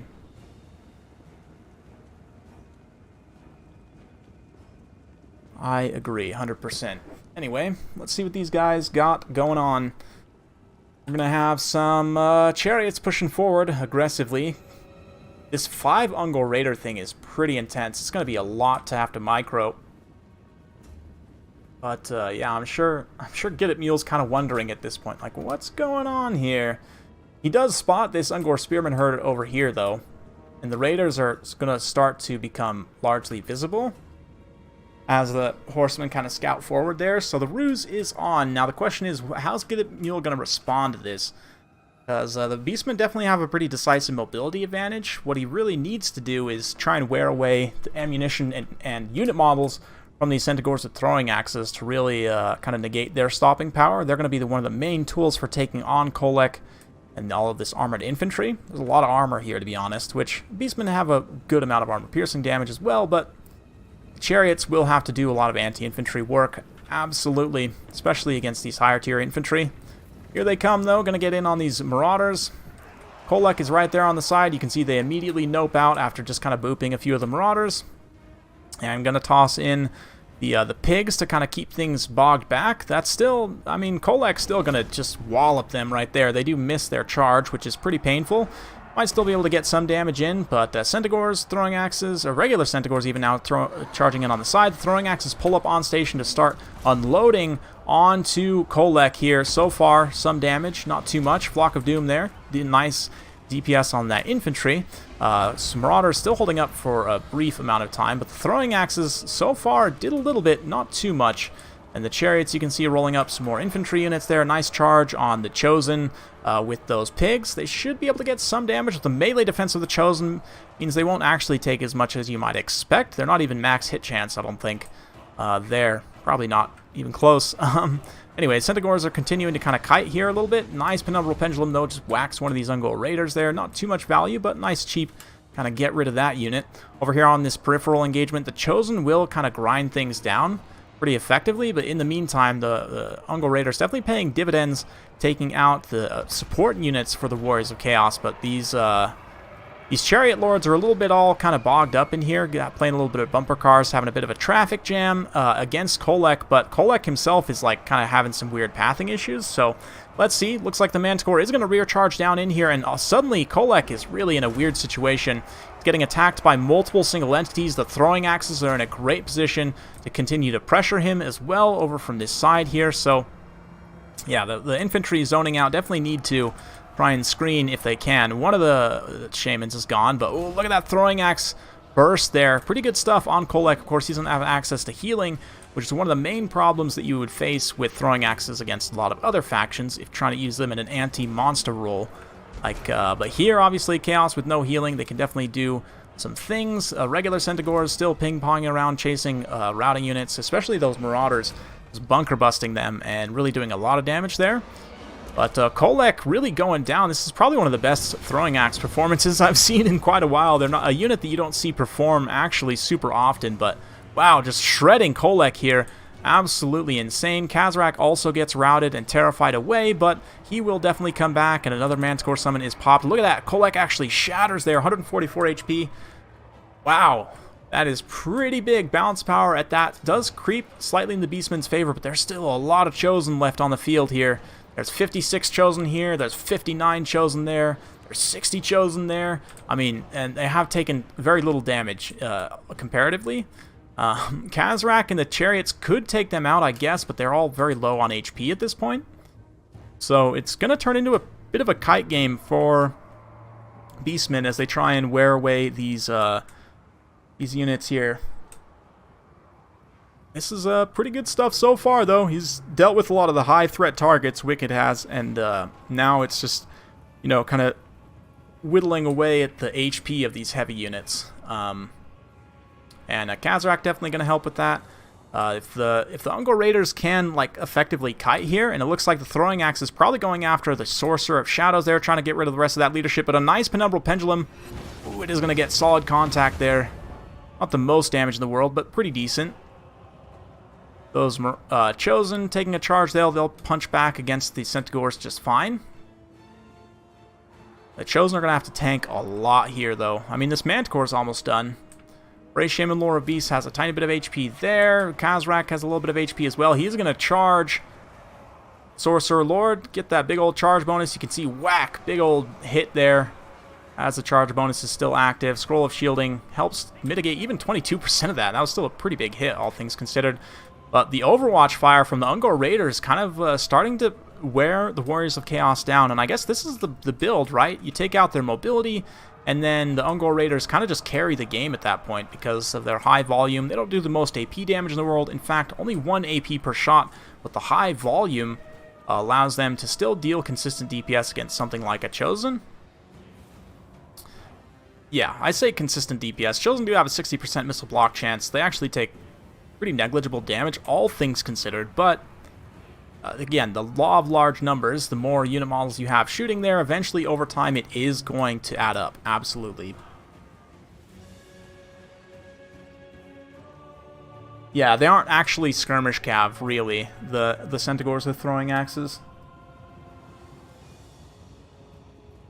The Centaurs with throwing axes, they're just expensive and squishy for what they give you, and they don't have as much ammo as you'd probably need against a healing armored monster faction like Lizardmen, basically. They're just not enough against something like Lizardmen or Tomb Kings, for example, as well. Like, it's just not enough. A lot of people will tend to try and rely on them too much in those matchups. Definitely kind of this is a matchup, obviously, because you don't have any healing where they can definitely shine. I would say the mixed armor matchups, too, like potentially Empire, they're decent for going after, like, the Flying Empire Lords, if you can catch them out in a vulnerable position. There's a few other situations where Centaurs with throwing axes are pretty good, but in a lot of cases they're outclassed by opponents' skirmish cav and just light cav in general, so it's tough to really make them operate effectively. That short range also means they get countershot by infantry skirmishers pretty easily, and because of their relatively high cost, like if they start to lose models, they can lose a lot of their stopping power, and it becomes a lot tougher for them to pay for themselves. But let's see here, this is going to be a bit of a long endgame. Yeah, Beastmen need Gorgons as an anti-large single entity. It would certainly help a lot, especially if it was decently fast. Like, even in like the 50s to 60s speed range would be amazing. That would be super, super helpful. Also, if Gobble, again, didn't get punted into oblivion, so you could actually take him as a useful anti-large armor-piercing combatant, that would actually help a lot as well. Not healing potions for Gorbals. Gobble just needs to not get rocketed into space on every single battle, on every single hit. Like if a Stegodon like looks at him funny, he just goes flying into space. You know.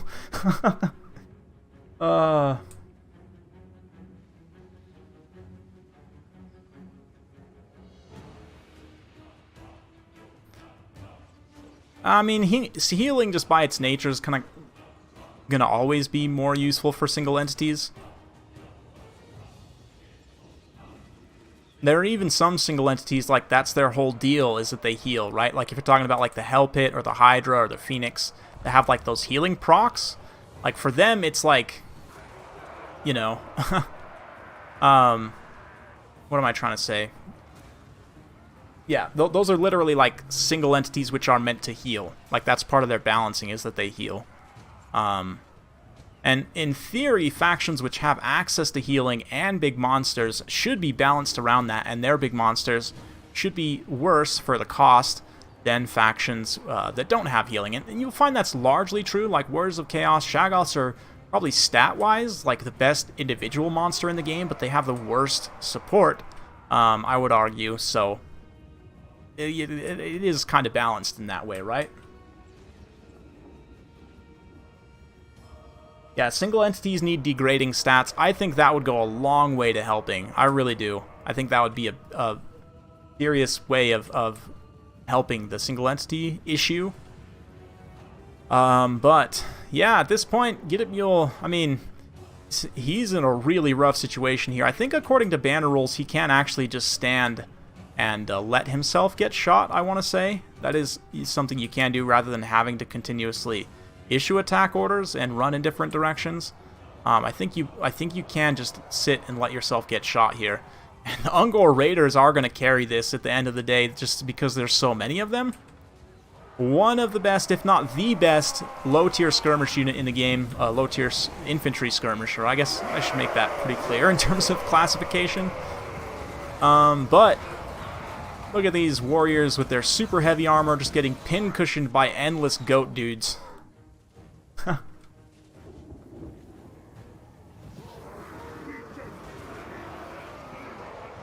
Yeah, exactly, and especially in Age of Sigmar and in 40k too, like all monsters and you know, quote-unquote monsters like big machines and stuff in the tabletop do have like debuffs as they get weaker, right?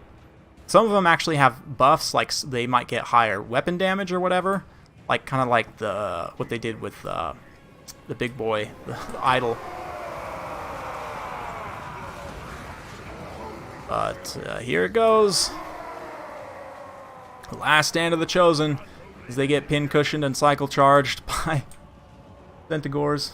Endless Goat Dudes would be a good band name. Heck yeah! I think I'm copywriting that right now. I'm just kidding. Go for it. Like Trugs or something.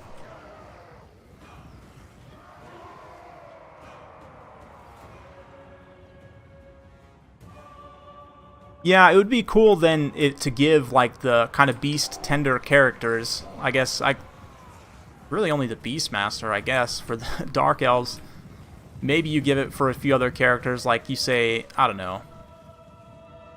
You could do it for different factions, but like, yeah, the Beast Tender, basically, like the Monster Tender would have some buffs for that, yeah, something? I don't know.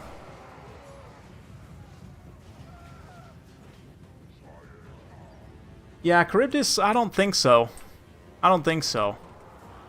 Yeah, I don't think they'd beat Dreadsaurian. I mean, if the Star Dragon doesn't cycle charge or use its breaths at all, maybe. Oh my god, Zerkovic's video? Okay. I'm gonna try not to say anything too disparaging, but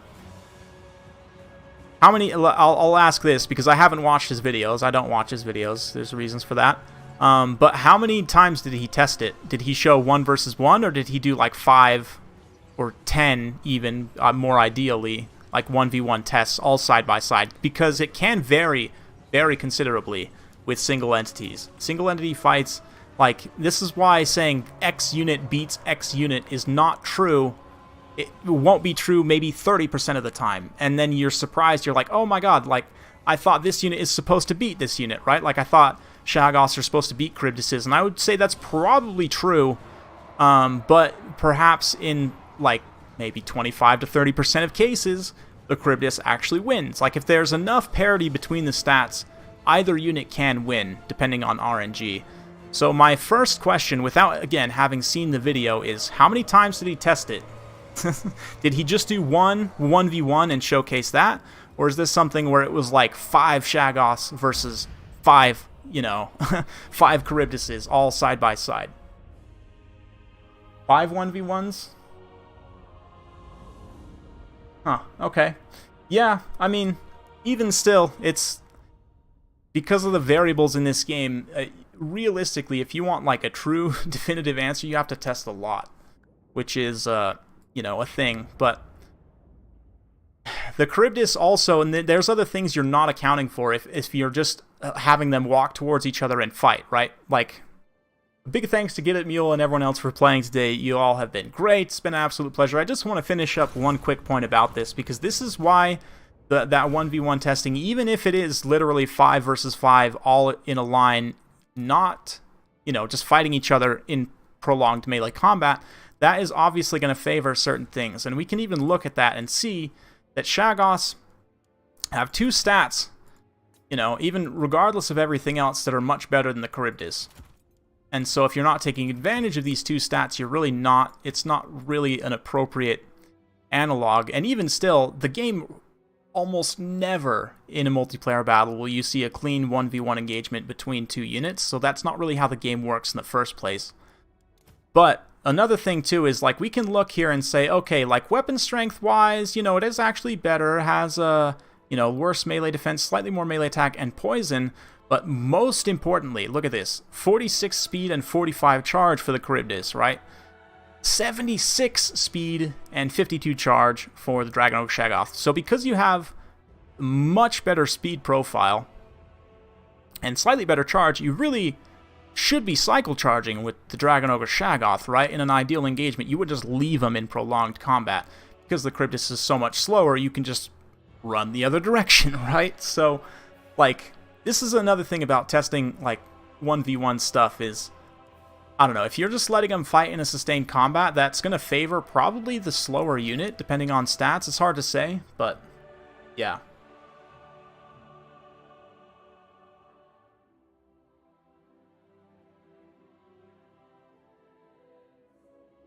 If that's true, right, and if what you're saying is true, if Charybdises are actually the best kind of anti-large monster in the game, why are they only 1700, and why don't you see them in every single battle, you know? Like, why aren't they as common of picks as Shaggoths, or Hell Pits, or Necrosphinxes? This is one of the reasons why I don't watch Zerkovic's videos. And nothing against the guy personally, it's just that, like, I've kind of, between seeing thumbnails and hearing what people tell me, and granted, I probably should, to formulate a good opinion by myself, actually watch his videos, but I don't put out a lot of testing. And that there's a specific reason why. Because the game doesn't work like that. It just doesn't in practice work like that. Like I said, you're almost never going to get a clean 1v1 engagement between two units.